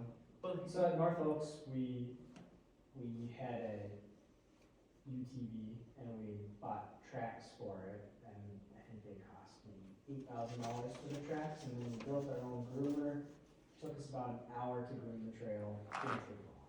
So it's not a huge investment. Yeah, here was, What did They used to do it. did they? Yeah, They used to groom. they used to groom trails over there. There's a groomer at Gear West. okay, His name's on the, you can, I don't know how much it is or anything, but. well, that's what I was gonna ask is, He goes, he does it? Hmm? It's like a guy that you pay and he does it Yeah. for you? Yeah, oh, really? Well, they would certainly have all the connections. over they there. used to come out, there used to be groomed trails that were lighted and. Yeah. Yeah, my wife used to ski on them, she was. So that's what I was gonna ask, is in the email, he refers to it, the Orono groomer? What does that mean? Could you mean the school, or? Maybe That used to was do it. from the school. Or Gear West. Yeah, so does the school have equipment? I'm assuming so. Yeah. Maybe just a snowmobile. We do have the roller, like you said, but Yeah. that's it. So I think maybe you should follow up with them. I'll forward you the email, but I'm sure that Gear West, would have an interest in helping us solve any problems we have too. I don't know, I really don't have a sense of demand, but it seems one of the lower cost ways to enhance the winter outfitters Right. there, in a very easy way, and without doing a lot of cost or a lot of changes. And so if it's used, you keep doing it, if it's not, then you don't, but, I think it's worth giving it a shot this winter if we got There's plenty of snow. so. right, that's right. Another maybe intermediate step would be just to mark a trail for snowshoe. That's a good point too. We're not maintaining it, we're just marking it. All right, well, can you connect with Rick on that too? If you need me to bring a snowmobile over to give it a test ride. Did you drive your snowmobile? I should have. There's a sign, no right by my mailbox. Just straight out of North. All right, so, trails, I think that, so on their radar is this Loose Line Dakota Trail, and that's done, right? No, it's not. no, that'll be a Loose while. Line, okay. Christmas cross-country ski trails, and then, Lowry Connector is still on the radar,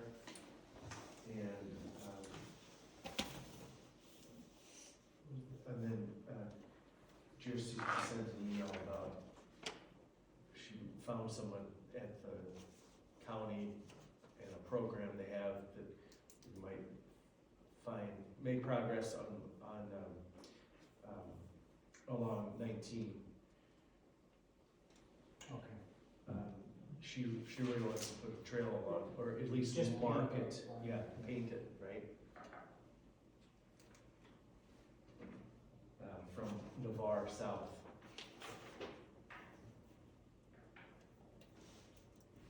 So she said that there's some program that the city has that might help fund that.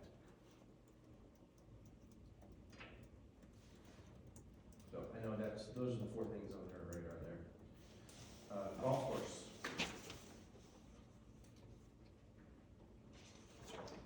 Yeah, so, I agree with these 3 main objectives for the year, start thinking about a 100-year anniversary next year.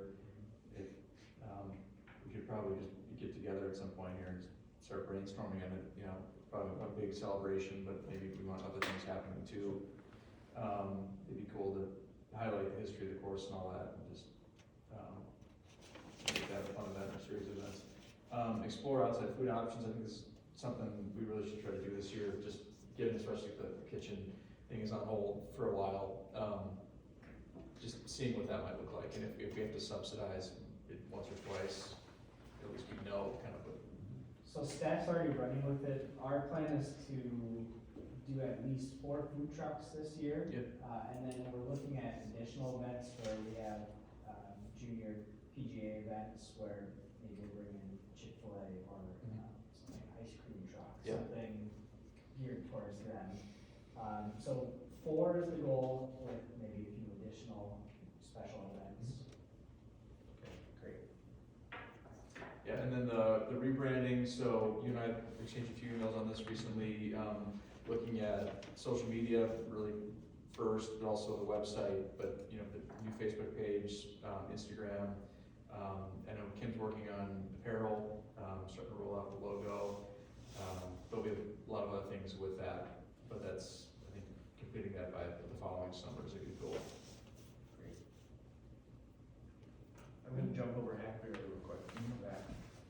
Lake access points, where is that? We identified 10 this year that that we marked, or we're in the process of marking. We approached, like Alyssa approached us about another one on West Arm, so it's just looking at them throughout the years, visiting them, talking about if neighbors are taking them down, where we're at, identifying different accesses, just winter access.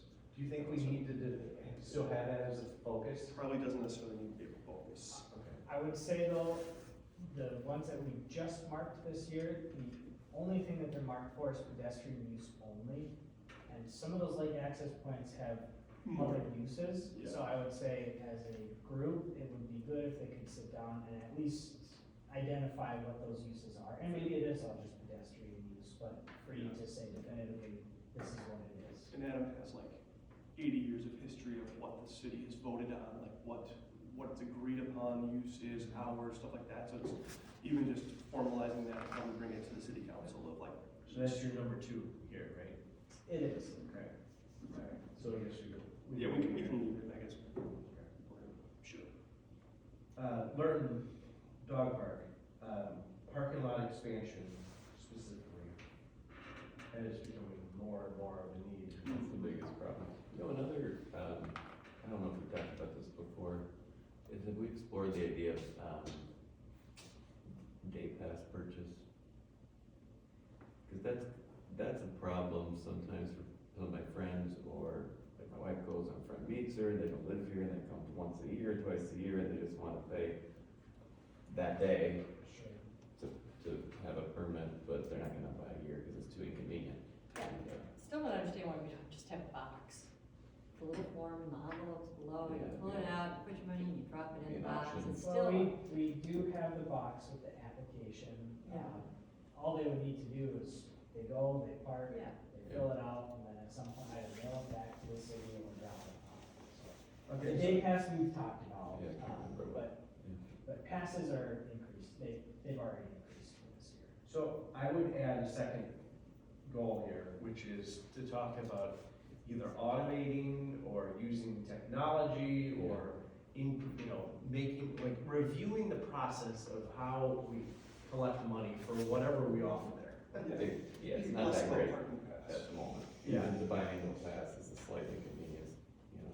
Yeah, I mean, it just should be something you can do through an app on your phone. Yeah, it's just you don't wanna spend $100,000 to collect dog fees, but. No, No, we but could put a there's QR gotta be code up existing there. apps that you can Right. piggyback I on. believe you can pay online. Okay. Yeah, so we should just review that, the fee And, collection process. and maybe part of it has to do with the signage and how clear it is, Sure. that it's promoting that. Yeah, I don't know, signage. I did go there after all these meetings we've had, it's very clear that you're supposed to pay, and that is what the pass is for, it's in your face. And we have staff there too, Yeah. constantly reminding people. Did we get any increased compliance? I mean, after we talked about it all summer long? Not really, because of our city code, it is a misdemeanor. Yeah. So if we had the police enforce it, which it seems pretty heavy-handed for a parking pass. So we are rewriting portions of city code or reviewing city code, where that would become an administrative fee. Or administrative fine. It At just some seems silly point, that we're adding enforcement will parking happen. to be a greater enabler. Or you can just like an RFID tag, where like the gate won't open unless you have the RFID tag, then who cares about parking? You know that the people are there half pay, you know, whatever, something like that. Well, I mean, the biggest issue like that is it's not enough parking spots generally, whether they pay or not. So it's too many people. So the idea was this year we increased, the prices for the parking passes, and maybe that clears some of it up, we have to see. And also fund the parking lot expansion. Yes. What do you mean by staff initiative? Here, What do you see that? at the bottom, the community. Oh, just, I mean, I don't know if we need a committee for that. We're welcome to have one, but I think we really should, at I this think point, there's enough there to do. If we have his interest. Does anybody go, I mean, I used to pretend to do that, but I'm not gonna be able to do that now, so. I didn't really do anything anyway. So say on. And All shift. Maybe have it out. Let me, really, I'm just happy to get a feedback from the park commission as it comes, because now we've also had city council involved with this as well, where they're getting some of those complaints, so.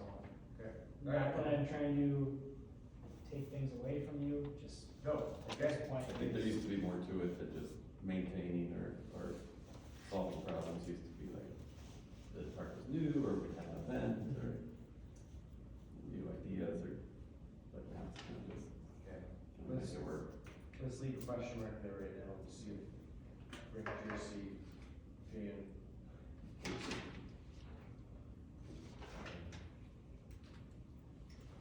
All right, let me come and double back to Hackberry, which Gordy and I are on. We talked about a related, problem or related role for us, which I wanted to open up to the group, which is this, I'm hearing more and more issues with the coordination of the scheduling of fields that are both, Orono fields, Orono city fields, other city fields. There's they're starting to get ugly between various parties involved in that process. So there's schools, there's cities, there's youth organizations, and they're all starting to battle. And I think that we tripped upon this when we started talking about Hackberry were some of them. I think that there could be a role for us to try and resolve this and better, and I think that would be another focus that would be outside of Hackberry, but would be somehow related if we wanted to poke our nose into that. If we think that it's not our role, then we don't need to do that either.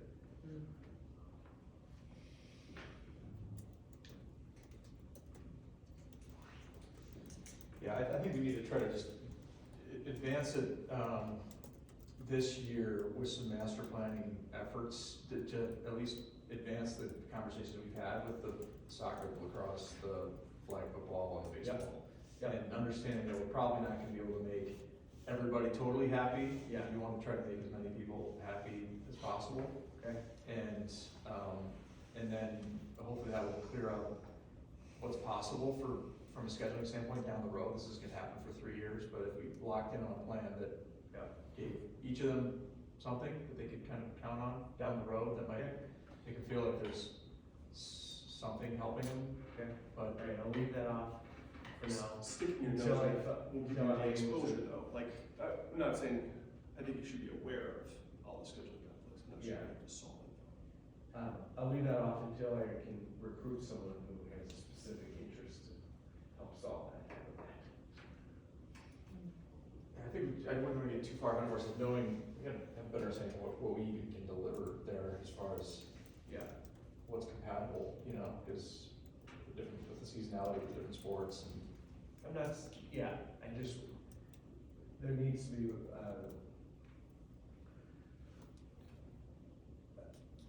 I'm not saying that we propose the system to fix it, but that we try to encourage better cooperation,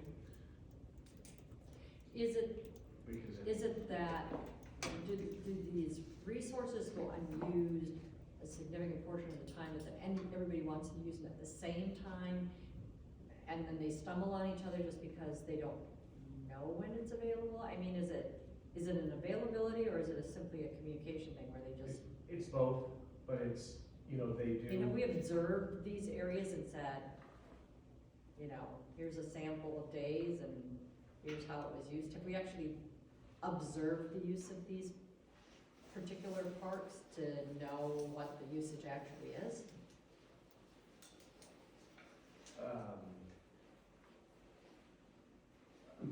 No, I'm just hearing anecdotal.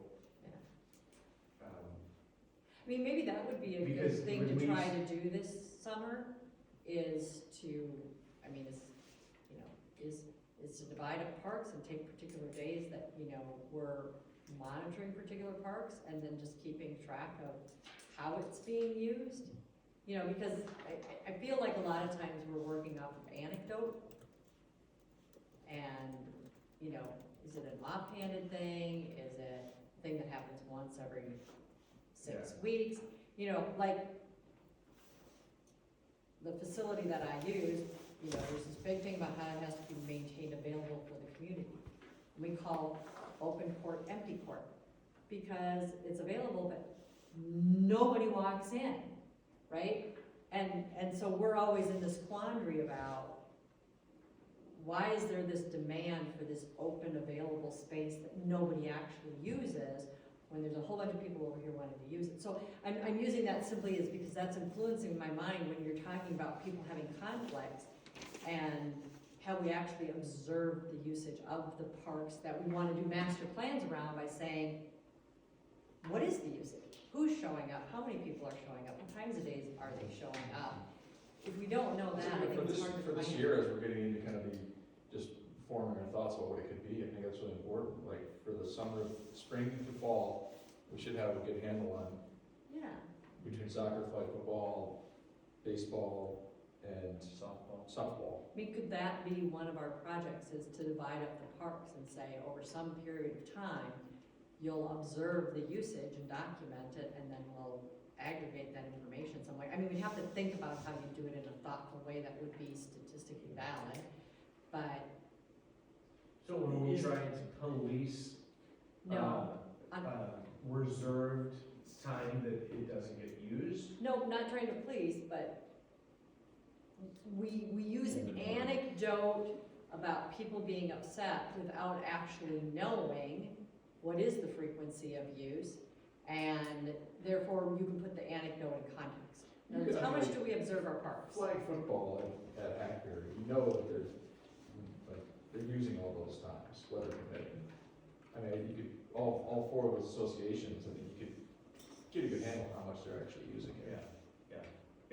It's not, the complication is it's not just about now, it's about all of them are experiencing growth also, are experiencing significant growth in their programs and significant need. for I just wonder if more people and more. always like the same time of day, because it's always convenient to do between 8 and 10 because your parents don't have any other plans between 8 and 10, and that's why they try to schedule all the events between 8 and 10 when it goes unused whatever other time of the day. And that's just my instinct telling me that you may have more capacity than you recognize because people are defining capacity as a very narrow time slot. And so I just think it's important to understand who's showing up and how often and how many people are showing up at these different parks. So that as you're trying to plan for additional resources or uses, hey, the peak time use of this park is always between these hours of this day. Why is that? What does that say about how that park's being used? So I'm just saying it's important to understand a little bit more beyond what seems to drive a lot of things, which is the anecdote, the loud voice, the complaints. And so I'm just suggesting that might be a good thing to do, with some of the parks, is to do and, just sit there for a day and observe what's going on in this park. It takes time to do it, but we could divide them up and do something like that. Okay. So I think we did all of them on here. We need to add golf course enhancements / pickleball plan. We had talked about, that's mostly done, like, other than listen to the community and make a recommendation. Yeah, I think there's a lot, that's a lot Yeah. still to do.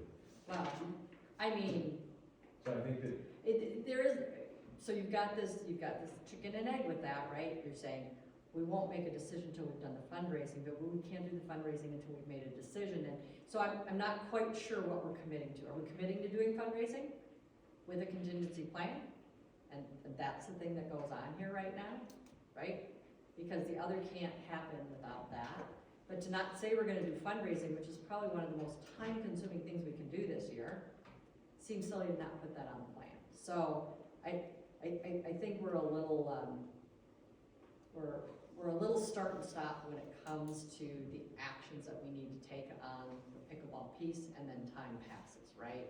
So I think we do have to kind of draw a line in the sand and say, this, once we have the meetings, the next couple of meetings, which is this month, yeah, what is the next step? And we're gonna go full forward with that step, with this as the contingencies based upon the outcome of what we get. and So I think we need have to to, make that decision pretty quick. I think we need to continue to have a subcommittee for that.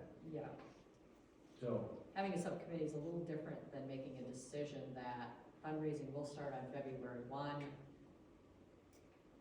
You know, with a goal of completing it no later than, I'm making this up, April 30th, and by that date, we'll have achieved this, or we don't go forward. That's my idea of a plan, right? You know you gotta get to 80% of your funding by a very specific date, or now you've just consciously said, we're not gonna get there in time for but 2023. the fundraising piece is not Parks Commission. I think that there's overlap, but I think that fundraising happens outside of Parks Commission as well. And But I so think it's not- enabled by the Parks Commission, say, go forth and. I agree, but I'm just hesitant about putting things on here that are involve people that are outside of the Parks Commission. But I think we need I think that It's pretty amorphous.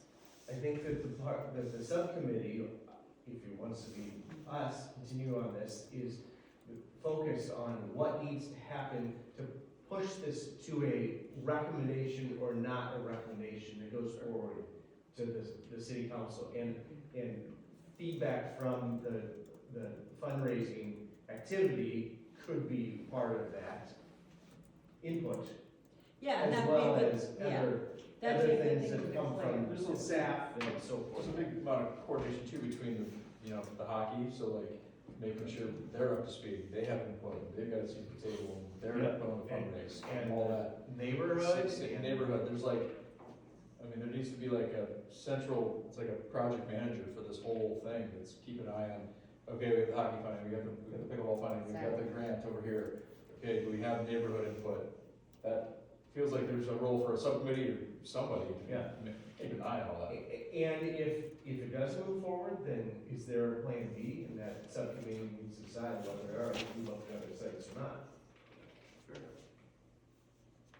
I think you can remove lake access points because it's actually on the backside. Focus area. So this is, again, the lake access point is just a standing committee. Yeah, no, but yeah, I was saying you could just add me to the lead commissioner next to Jan, and her and I can work on this too. Alright. If we want to streamline the front side. Okay. So can we add something on pickleball? Make up some purpose and put the three of us there unless someone else has idea or anything else to say about that. We'll finalize this, fill out some of the milestones and so forth as we head towards our next meeting. And then adopt it at our next formal meeting. This is the other piece of it, is just the assignments. Yes. And So this, the lead commissioner for parks is just if there's an issue at the park, residents know who to reach out to, be the first point of contact. So we have Elisa and Casey. Again, Kate, You said you're Terry. done, Next month. March, okay. did you see me on my hands and knees twice? Yeah, I don't remember that part. Moving. Your term is up, right? Yeah. Right, Yes. yeah. So thank you for, Just trying to see it through, but I just really don't have the time to do it properly, Yes. so that's, Okay. that's my reason. Okay. And we have a few more. Contributing so little, it's not fair. Do you want volunteers for those yellows? yeah, Yes. But And Taylor's for would also be Taylor's. yellow too. Correct. Yeah. Yes. Can I take Casco Point Park into our playground? yep.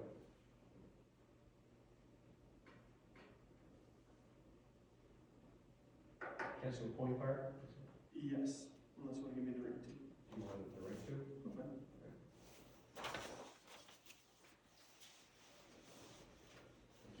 Of course. I didn't see your name enough on the front side, so I felt like.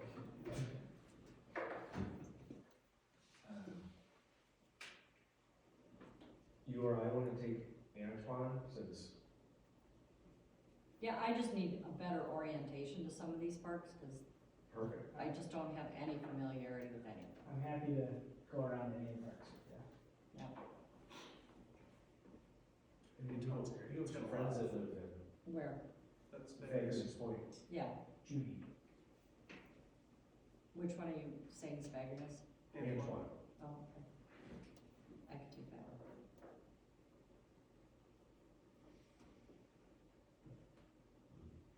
You want to take Crystal Bay too?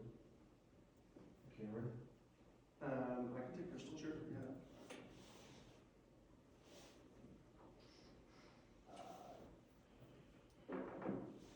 I'll take Martin. I can take the donation garden. That's working with Jamie. Oh, boy. You sure you want to sign that? Well, define where you with. You said it was, you're the first point. She's a It's sneak in- back here. Hmm? I'm making fun of you over here. You're not even listening. My daughter, I went to pick her up at the airport, and I was waiting for her to call, I came Oh. back without him. Oh, no. So you're taking your donation I'll garden take then? the donation. What did you say about me, Brian? You wanna take the donation here? Oh, yeah, why is it that on You there? have to check the film. So, if you have any issues, donation garden. Sandy. Oh, okay. Come visit us. I will. You're probably not busy there right now. Okay, we have Seven Nations and French Creek Park. I'm happy to take one of the two. Where is French Creek Preserve? Right on OCB, closer to, North Shore. It's tucked in, you drive over. Pretty sure it's nice. made up, but. I think we take Jersey off the Hackberry. We don't need to go on that. And put her on one of those two. Whichever one. Do you want, are you adding yourself to one of those? French Creek or not? Either of them. Um, I'm reluctant, but I will do it. Seven Nations is closer to your house. Okay. You know where that is, off of Watertown? Okay, no, Seven Nations. You put me on that one. Yeah, put Jersey on. It's not fair that Brian and I live in the same neighborhood, so he picked all the ones that are close. And Cameron, of course. Oh, yeah, I got soccer. Seven Nations is on Watertown, right? Yes. Brian, I can take soccer away from you and then If you want. Sure. I'll take soccer. So that just leaves French Creek, right? Did I miss Livingston? Cheersky. Oh, French Creek. Sorry, Livingston, yeah, too. She's Cheersky for Livingston? I thought you put her on French. No, French Creek, sorry. He was asking about Livingston. Oh. Where's that? It's Brian, the you little just gave up pocket soccer. park right next to. I'll put, our I'll playground. do Livingston, I like Go eat my DQ there with my kids. Nice. Are they open? Okay, great.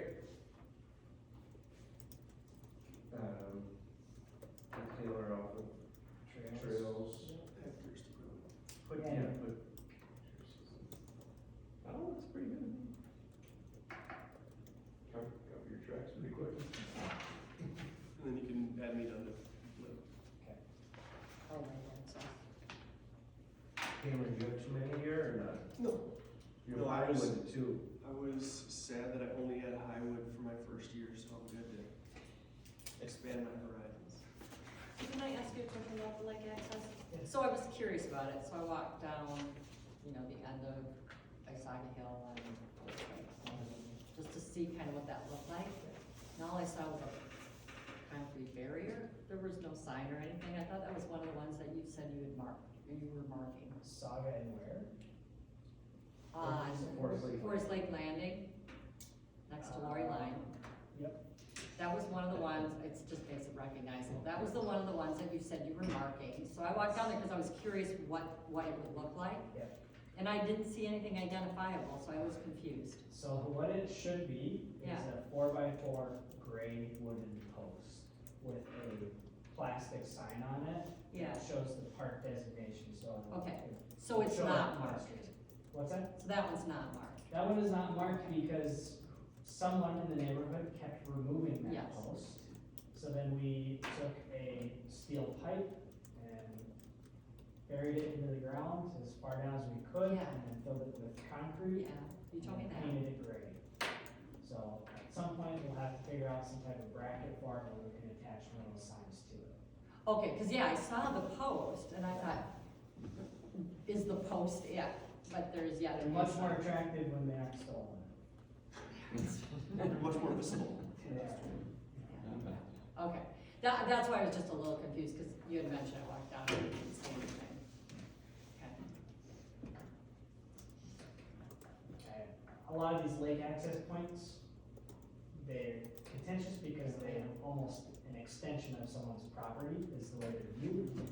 So they don't like that idea that anyone can come and walk down the lake. No.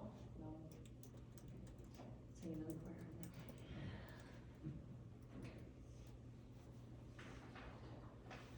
Okay.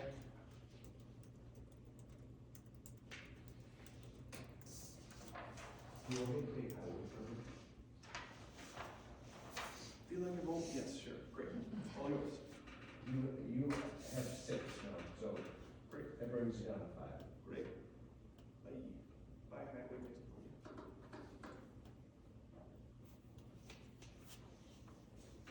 We should make people rotate every year or something like it's good for us to all get out there and see the different parks we have. I agree.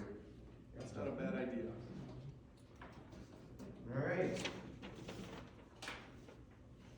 Anything else?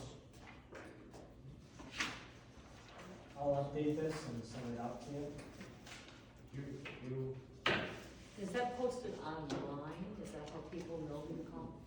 Or do you guys just give the name out when they call the city? I believe it is posted on, is it yeah. Website? on the website? Can I ask you guys a question? Go ahead. What happened to Spring Hills Trail that was supposed to be maintained as a park trail? Next to us, runs along Spring Hill Golf Course. It was one of the conditions that they let them build that. It's all overgrown, the fence is falling down. Isn't that Medina? It's on the other side of Long Lake. So No, it's, that's in Orono. it's on, It's Spring- on the lake, it's on the north side of the lake. yeah, Runs and so it's along. on the south side of 6. Yeah, Okay. I don't know. I think that just got lost and, never got maintained, and I don't know if Spring Hill was supposed to maintain it as part of the condition for the golf course. What is it, does it connect to anything? Well, it would connect to the trail now that The goes East Long around Lake. Long Lake. It's just, it's kind of a nature walk that's just set in from the road. Mm-hmm. So they have like split rail fencing and then another one I mean, by now, I mean, how many years has Spring Hill been there? By now, it's pretty overgrown and not, I don't think it was ever maintained. I'm sure they would rather it wasn't there. So it goes along the road, Spring Hill Road, from East Long Lake Trail west. Going west, yeah. I didn't know that. I can look into it. I mean, I just always wondered about that. East Long Lake Trail is on here. Do you want it on there? Oh, for the, Neither is Summit. Oh, yeah. Summit, East Long Lake is just an extension of Summit. Okay. Well, let's make sure Jan knows that. All right. Anything else? Is this your last meeting, or coming next one? You got one more? Depends on the weather. Yeah, nice. Depends, we can get out your driveway.